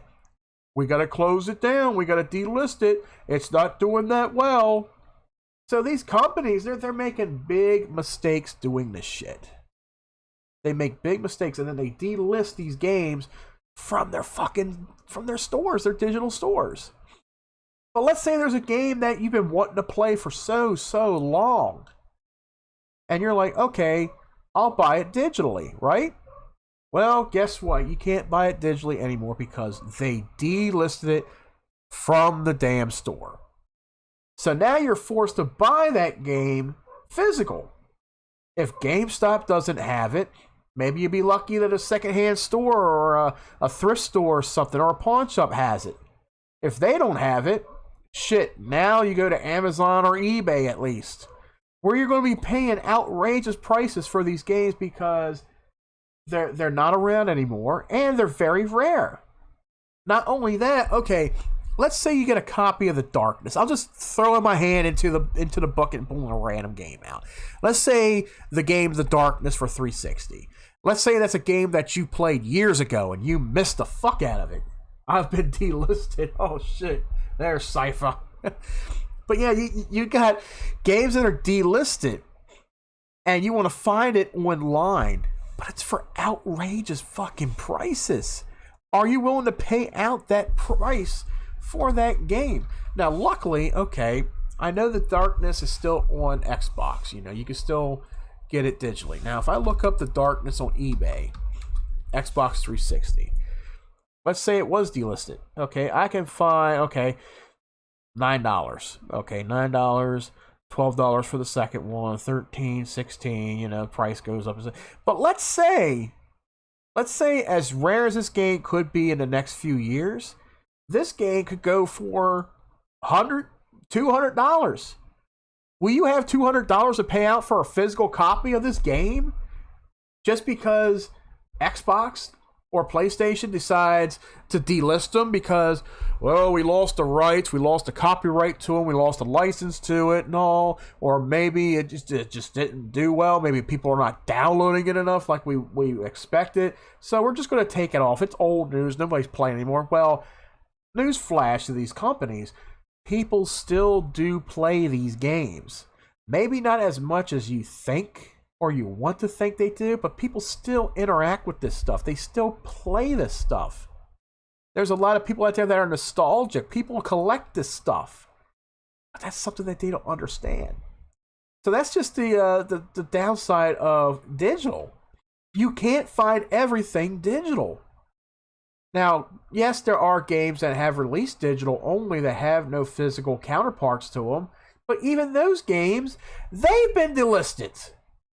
So you can't play those games anymore. It's outrageous.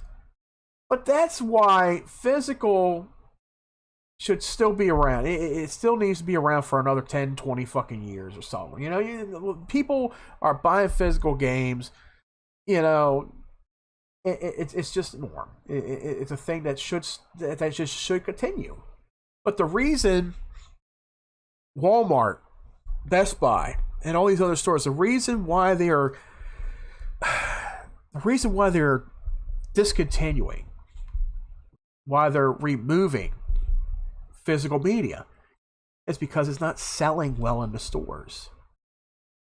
You know, with Xbox, you know, expanding Game Pass, offering Game Pass for certain prices where you can play certain games for one low price. You got AAA titles that come out. Let's say Xbox has these AAA exclusives that all come out on day one. Are you going to go out and spend $60, $70 on this game? No, what Microsoft offers is, hey, this game is Xbox exclusive. We will add it free to Game Pass.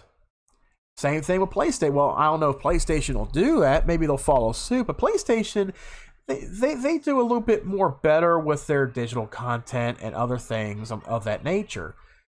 But with Xbox, they have Game Pass. They offer Game Pass. They're like, oh, subscribe to Game Pass. The next Halo comes out in 3 years. Well, I don't know if it does, but let's just say, hey, the next Halo comes out in about 3 years. If you want to play it, but you don't have the money to buy it, no problem. It will be on Game Pass day one. You will be able to download it for free and all. But hey, just remember, you don't own the game. And that's what these companies want. They don't want you to own their property. They don't want to make money off of people buying games anymore. They want to make money off of the subscription services. They feel like, okay, you sell a game, you manufacture, you make a game, and you profit it at $70. Okay, $70 for a game. Now let me do something. Let's say a game right now. Let's say you estimate 4 million copies sold within a 2-week period. And you're selling it at $69.99. You will be making a profit of $279,960,000. Almost $280 million for 4 million copies of a game that costs $70. So you wouldn't want to make money on that, but you would want to make, let's see, okay, Xbox Game Pass right now, you pay $17.99 a month. Let's say 4 million people subscribe to Game Pass. You're making $71,960,000. So you mean to tell me you would rather choose to make close to $72 million for 4 million people than to bank $280 million for 4 million people? You're losing a lot of fucking money. You got companies that are losing a lot of money, putting in a lot of hours producing and making these video games, hoping to get a good profit off of it. But you don't want to bank off of people buying games digital or physical anymore. You want to bank off of these services. We're still making money. We're like, hey, pay $18 a month for Game Pass Ultimate. You can get hundreds of games at your demand, digital. Or you can stream them on your mobile device or whatever, you know? But you still have them on demand. I think they sell it at $69.99 because $69 nice. Yeah. They hit it up. They went, let's go with $69, dudes. Fuck $59. Let's go with $69. Let's add 10 more to the profit. There we go. But that's what they're banking on. These companies are banking on making money off of streaming services. And that's where Ubisoft is coming in too. Ubisoft Plus, the CEO or whoever the fuck it is of Ubisoft is like, hey gamers, don't get used to owning your content anymore because you don't own it. Get used to paying for subscription services because that's what Ubisoft wants. They don't want you to buy games to own outright that you can play over and over and over again. They want you to pay for their services. You don't have a right to own these games anymore, according to Ubisoft. Let's say they release a single-player only game. Let's say one of the Assassin's Creeds, okay? Now, I play Assassin's Creed. I don't I'm not a big fan of it, but I do play them. They are pretty nice. They're pretty good games. But let's say 5 to 10 years down the road, and I want to play Assassin's Creed Origins, and I can't find it anywhere.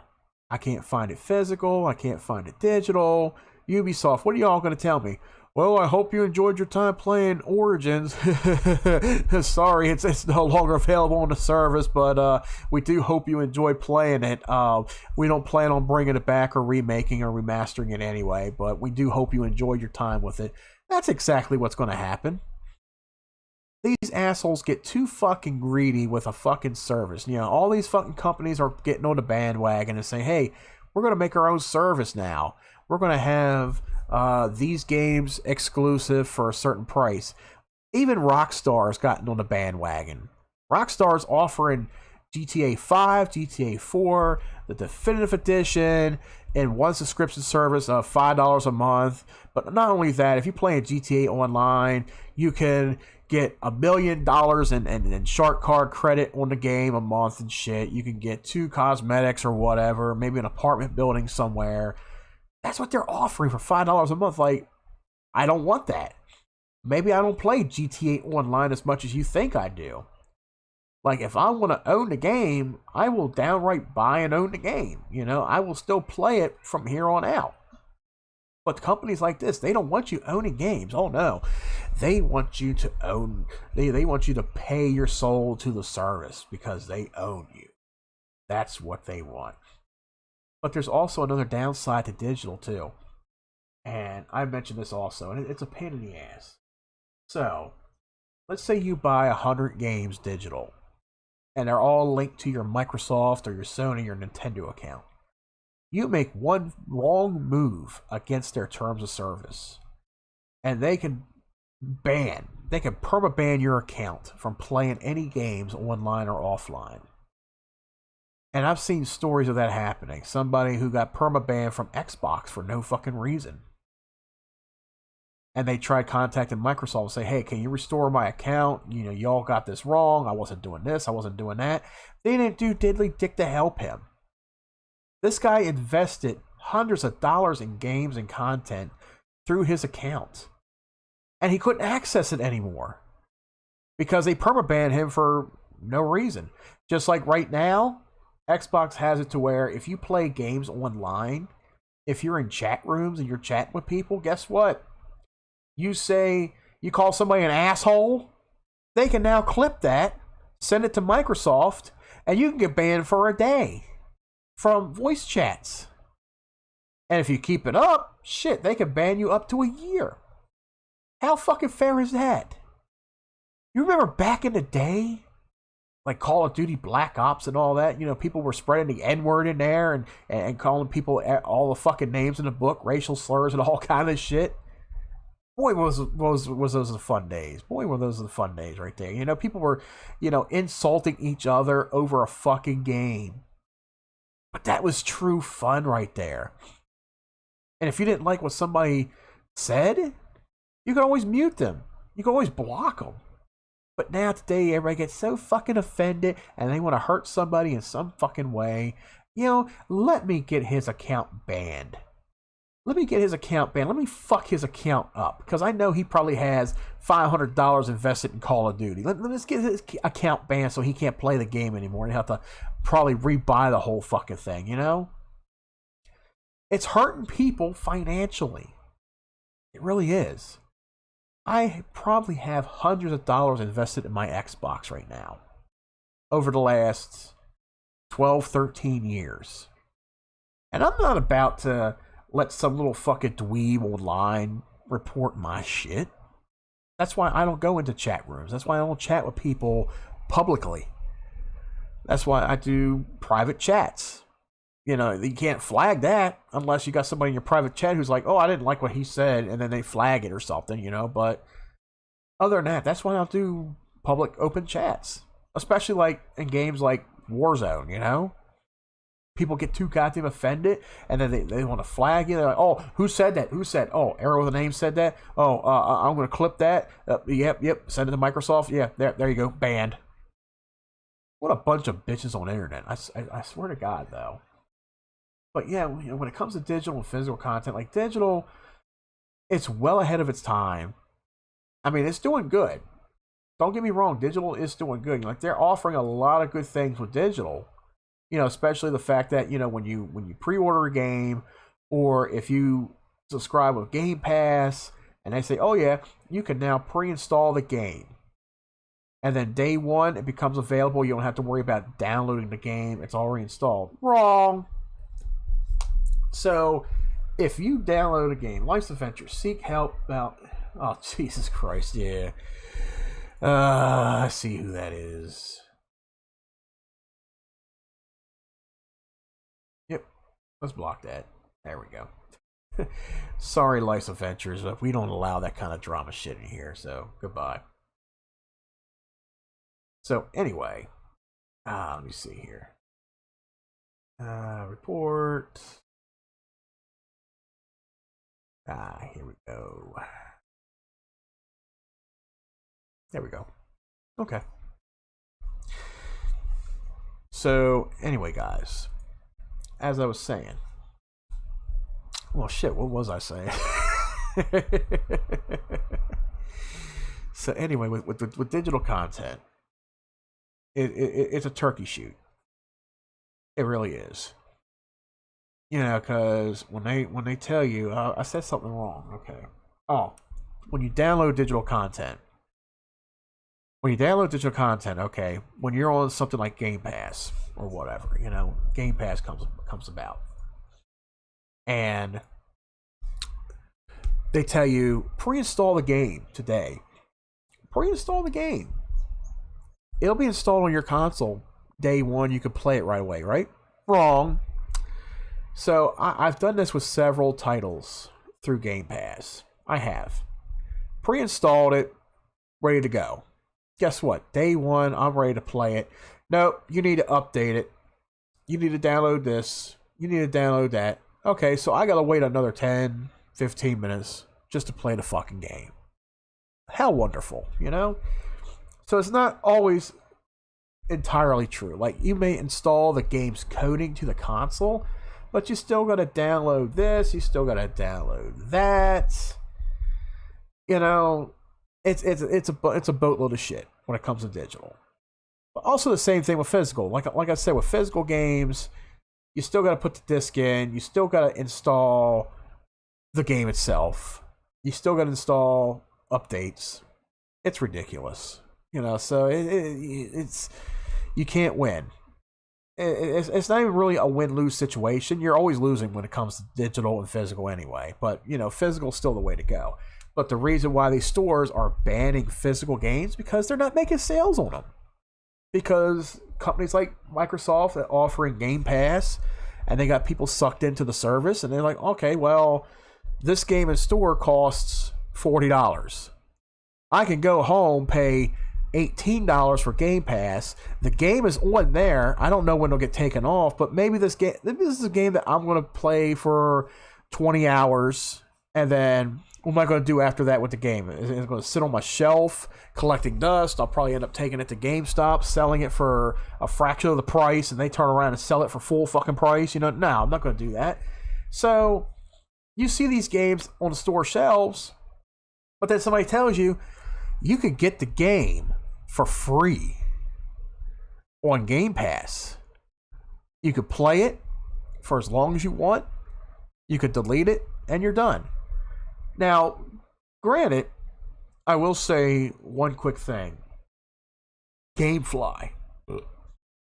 GameFly still offers a service where they, I don't know if they do digital now, but it was back in the day, you pay a subscription service to GameFly. And you can get X amount of games through the mail. Play them as long as you want, keep them as long as you want, send them back to get another one, right? There was even times where if you actually wanted to keep the game, and I've done this a couple times on a couple instances, I bought the game through GameFly. I bought it through GameFly. You pay the full price for it, but you can buy games through GameFly if you want to keep it. All they do is send you the jewel case for the game, just so you have a case for it. And that's it. So I've done that. And I've rented out a couple games here or there through GameFly back in the day. And it was a decent service. They tell you, oh, plans start out at $7.99 a month. Okay, I feel like, okay, I'm going to pay out $7.99 a month, right?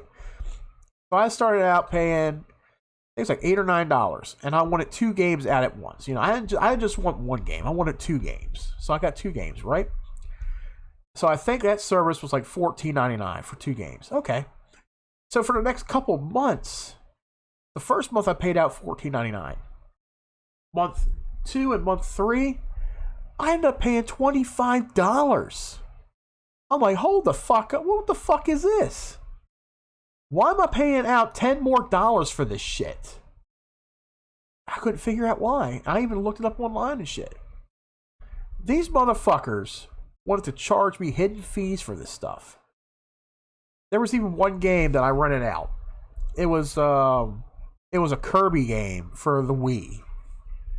And I rented it out, played a couple times, sent it back. And through the mail system, it never made it back. It never made it back to GameFly. And you could always check your account to see when it comes back and everything, but it never made it back. So I'm like, well, fuck. So I had to contact them via email and say, hey, look, I sent this game back 2 weeks ago, and you didn't take it off my account. It got lost somewhere in the mail. I don't know where the fuck it's at. I'm not paying for the fucking game because I sent it back.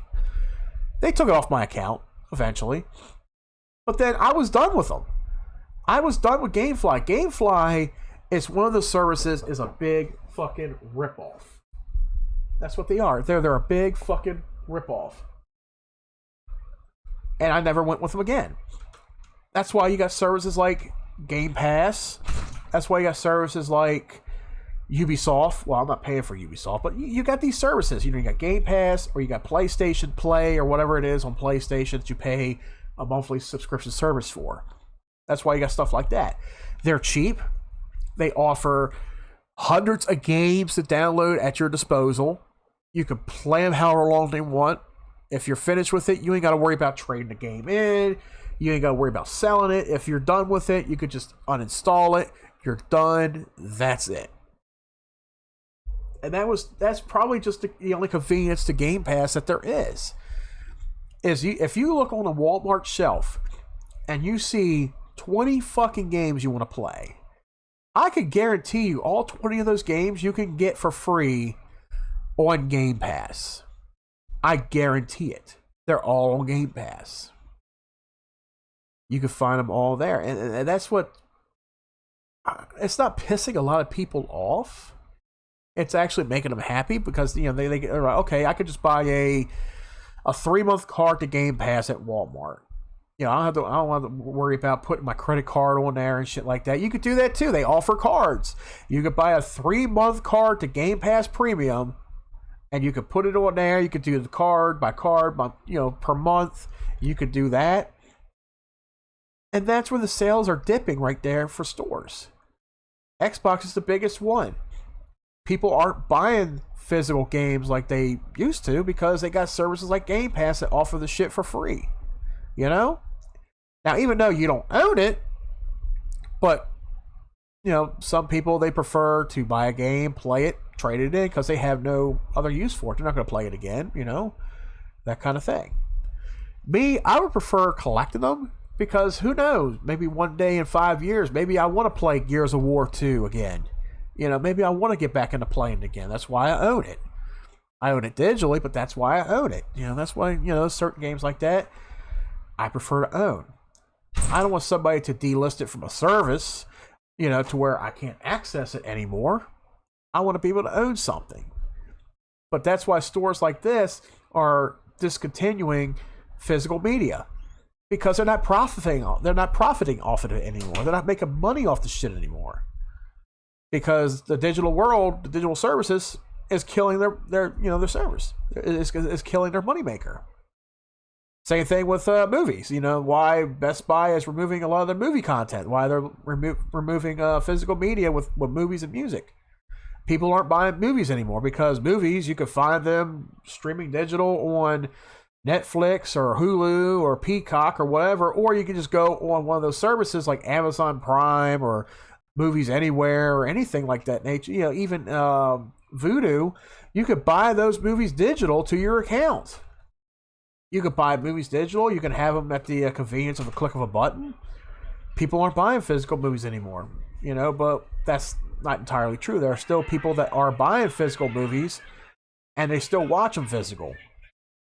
But it's such a saddening thing that, you know, these stores are discontinuing the stuff now. You know, you're not going to be able to find movies anywhere anymore. Everything is streaming.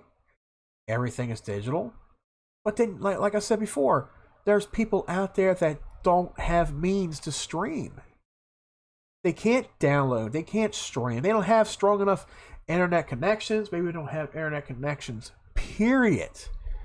Those are the people that these companies, these organizations are hurting. These are the people that you're all hurting. You know, you're taking away this art away from these people. People are not going to be able to watch new movies or play new games or listen to new music because everything is online now. Everything is streamed. You got to have an account for this. You got to have an account for that. You got to have a strong internet connection to be able to watch YouTube or stream Netflix or stream an Xbox game. Not everybody can afford that. Not everybody has access to these stronger internet connections, and that's what these companies fail to understand. These companies fail to understand the fact that you got people out there that are still living in primitive times. And there's nothing wrong with that.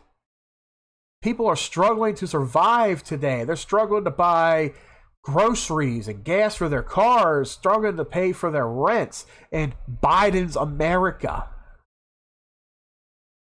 Emperor Biden's America. Fuck that piece of garbage. He's the fucking reason why we have inflation. Fuck that piece of shit. He's the big fucking reason behind it. That's why people are struggling to work double the hours that they have to. People are struggling to save the money so they can have a roof over their heads and food on their tables for them and their families.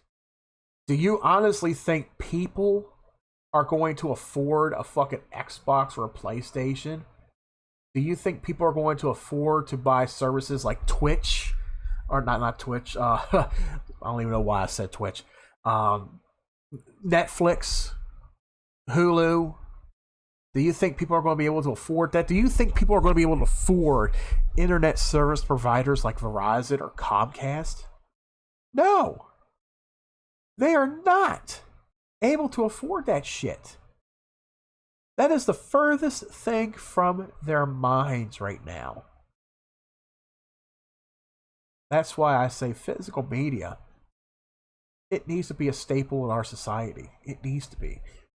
If some people prefer digital or streaming, by all means, that's your life.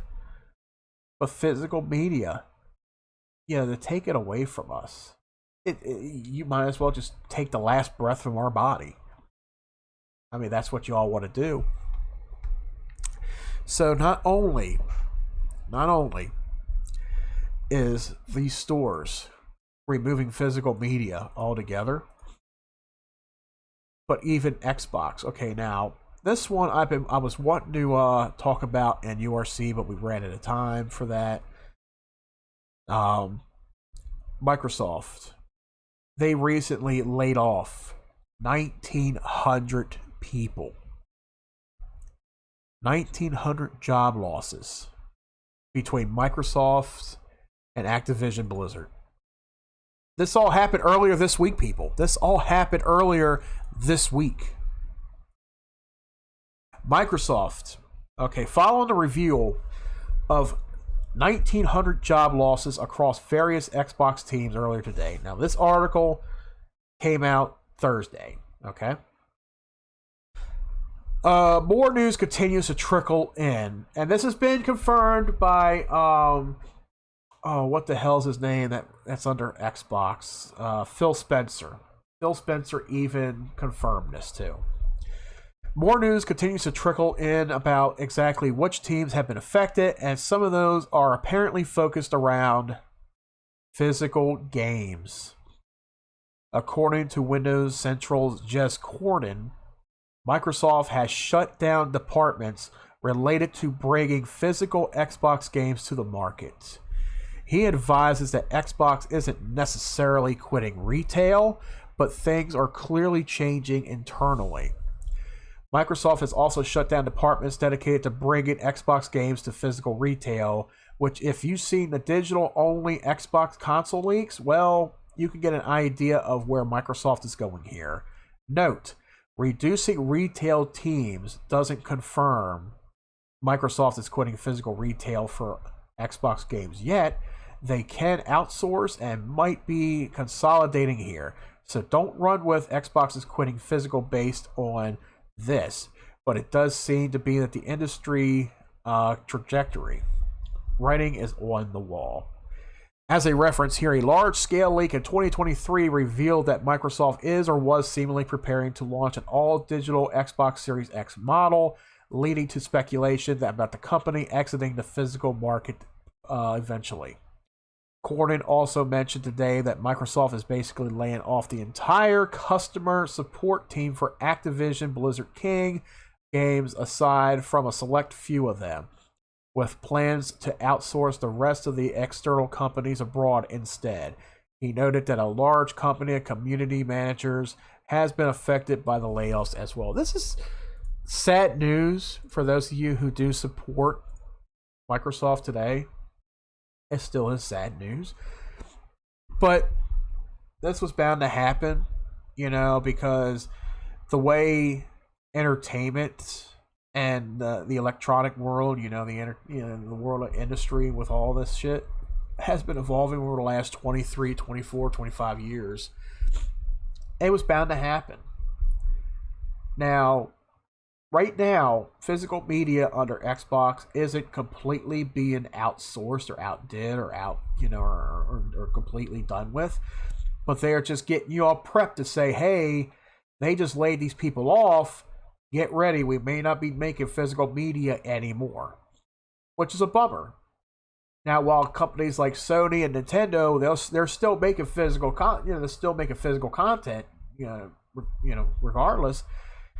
But it's possible that this could trickle on to other companies as well if they decide to follow suit and get with the times, or so to say, But Microsoft is definitely the first one to follow suit with this, to not experiment with it, but they're rearranging their workforce. They just laid off 1,900 people, saying goodbye, thank you for your service, It's like, and this has all come right after they had after y'all had the merger with Activision Blizzard. They've been fighting for the last 2 years to get Activision Blizzard under their belt, and they finally did it. And then here is one of the results of it. Laying off so many fucking people. It's sad. You can't make money anymore in this kind of industry, apparently.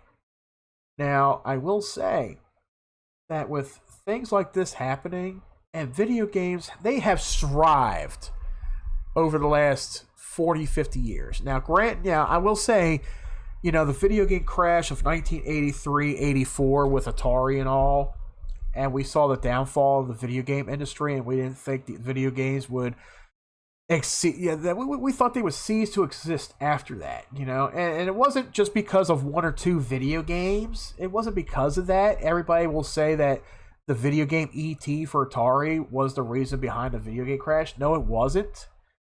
In fact, E.T. is a misunderstood gem. Yes, it is terrible in its ways, but it's a misunderstood game. And it did not result in the video game crash of 83, 84. What resulted in it was the profit margin, the finances. There were companies that were pushing to make video games for certain movies or make certain video games and getting them pushed out there into the market. They were overproducing titles. But they were underproducing the staff, in a sense. And that's my way of wording it. So let's say, okay, Steven Spielberg and Universal, they got together with Atari or a couple of teams with Atari and say, hey, E.T. is releasing, let's say the summer of 82 or 83, whenever it came out. And they want a video game port to go along with it, but he wants it to be released in time for Christmas that year. That's not enough time to get a game produced, fully worked on, designed, developed. It's not enough time. The game was rushed. Is it beatable? Yes. Is it playable? Yes. But the game was rushed. And the outcome with it was not a lot of people liked it. They didn't get with it. It was too confusing of a game. People didn't understand it. You know, it did not resemble what the movie could have been or was. So they overproduced the game in masses. So whatever cartridges were purchased from stores, they were returned to stores for refunds. So now you have retail industry who has all this product that they can't sell. They can't sell, or they had to give refunds back on. And it wasn't just this game. It was other Atari-related products. It was a lot of different things back in 1983. Most of it was, you know, related to the video game industry. There was a lot more product that was produced, but it wasn't sold. So there wasn't any profit being made off of it, you know? So what did the company do? File for bankruptcy. They took a lot of that. They took a lot of that content that they made, that they produced, everything, all those cartridges, everything, and they took it to a landfill in New Mexico, and they buried all that stuff, and it remained buried for so many years, and it was such an urban legend or a myth for so many years, where people were like, "Oh, they buried video games out in the desert," and people didn't believe them.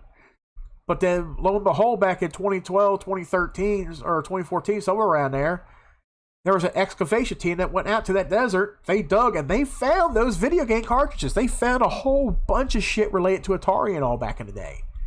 So the rumors were true. Atari did take that shit out there. They buried their blunders in the fucking desert, filed for bankruptcy, everything went under. But then, you know, 1984, 1985, Nintendo took the world by storm. You know, they had the Famicom over in Japan for a couple years, and they brought it to North America.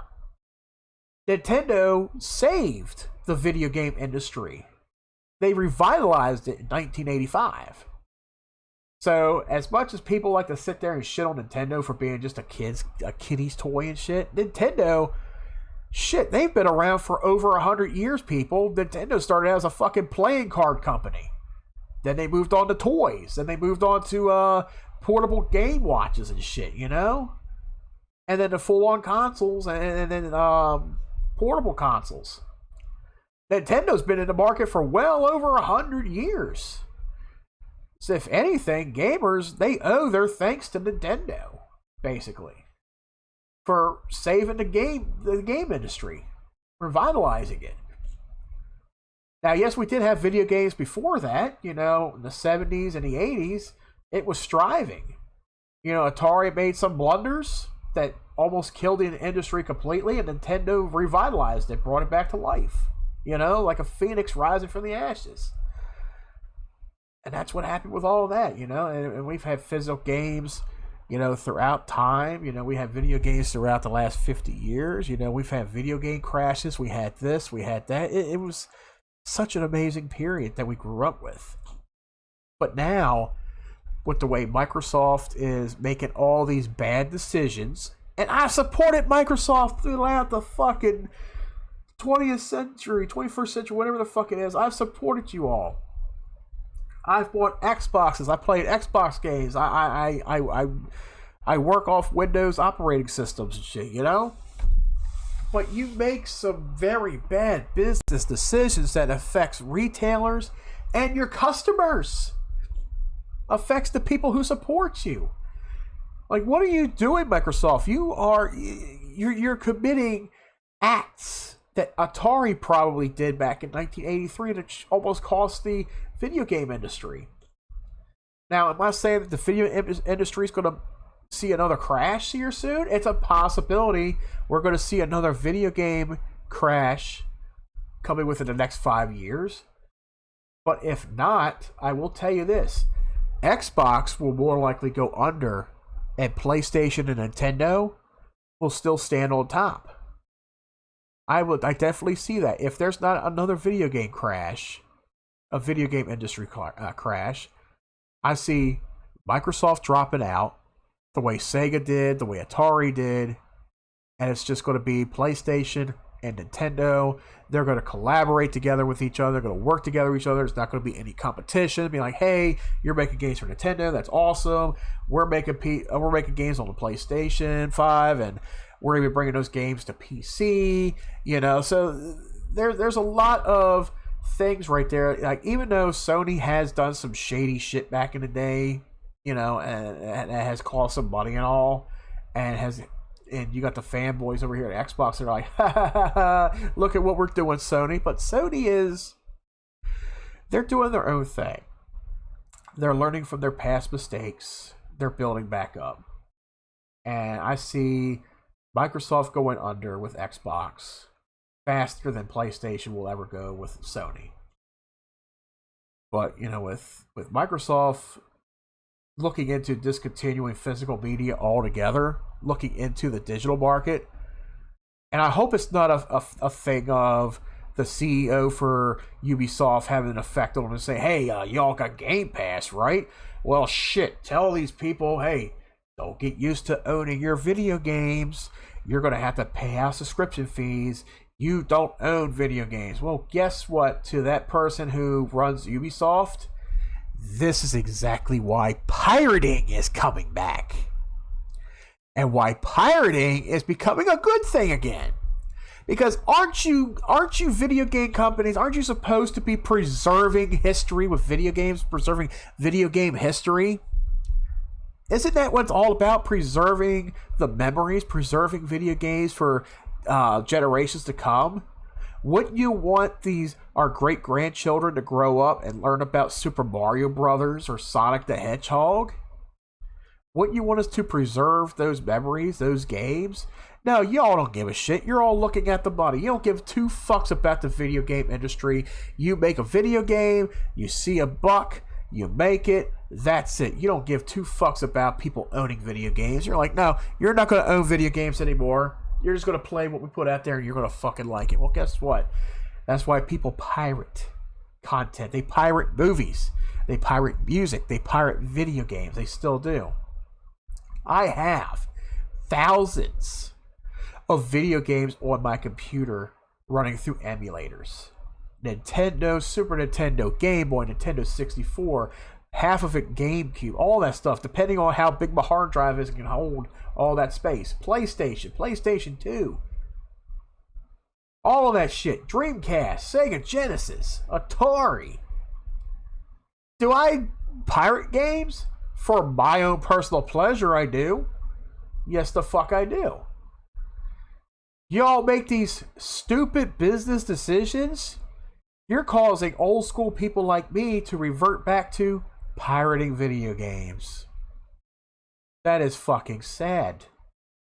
Because 20 years ago, you were against people who were pirating games. You were wanting to throw them in jail and lock away the key and fine them millions of dollars in damages and shit. I'm not selling Nintendo games. I'm not selling Xbox games. I'm not that stupid. I'm preserving the memory for me, for my family, for my kids. My kids enjoy video games. I like to turn them on to the classics. That's what I prefer. I would prefer some snob-nosed asshole working for some company like Ubisoft to sit there and tell me what I can and can't play or what I can and can't own. It's my God-given right to purchase a copy of that license to that game that you make, and it's my right to own it, whether you like it or not. So you can sit there and say all you want that this is the new day and age, this is how video games are going to be ran, and this is how things are going to be.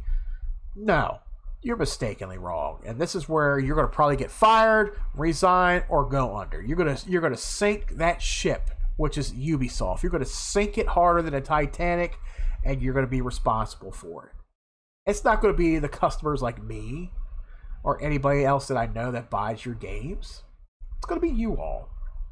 And as for Microsoft, this is one of the worst decisions that you could all come to make. One of the worst things that you all could do. And it's something that you're all going to regret. And you're all going to take it to your grave within the next 5 years, Microsoft. You all are digging a grave for Xbox. And you know what? You're just only going to drive people to playing PlayStation, Nintendo, or even PC. Because you're pissing a lot of Xbox people off. You're pissing somebody like me off because let's say tomorrow you said all Xbox servers are down. We're discontinuing it right now, right away. Then you all owe me quite a bit of money. You owe me thousands of fucking dollars, Microsoft. You owe me thousands of fucking dollars for the games and the content that I bought. Remember Google Stadia? Holy shit. Who remembers that? That was only a fad from 2019 to 2022, 2023. That was only a fad that lasted for 3 years, people. Remember Stadia? When Google wanted to get their hands into the video game market and produce games. Well, not produce. Well, they produced some of them. But they wanted... Here's the whole breakdown. You buy this little stick. And it comes with a controller or two. And you're paying out $200-$300 for that. Not only that. You're paying for a subscription service to Google Stadia. Monthly or yearly. Not only that. You are purchasing the games. You're purchasing games for your account. Not only that, these games, you can't download them. You stream them.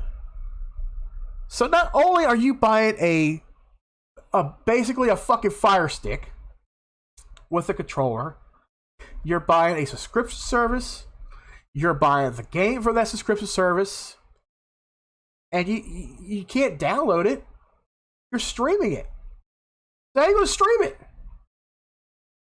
Internet connections don't have... They're not that fast. They're not that reliable when it comes to streaming games. I have Verizon Fios gigabit connection. I even have issues at times streaming games on Xbox, on PC, even on my phone. I even have hard time streaming games. So guess what? The streaming services don't work as efficient as you want them to believe. Same thing with platforms like Netflix and all. You ever notice how when you pay for Netflix and you get that 4K resolution and shit, how it starts to buffer or maybe the quality content seems to dip a little bit? Yeah. It's not all there. So streaming works, but it doesn't work. And with all of that, that led to the downfall of the Google Stadia. That was sad. And I wasn't ever going to buy one of those, but I always did say when it came out, I said, watch, it's not going to last 3 years. And I'll be goddamn within the third year, they said, we're shutting services down. But to those of you who bought our content, who paid for these services, who bought the games, we're going to owe you a full refund.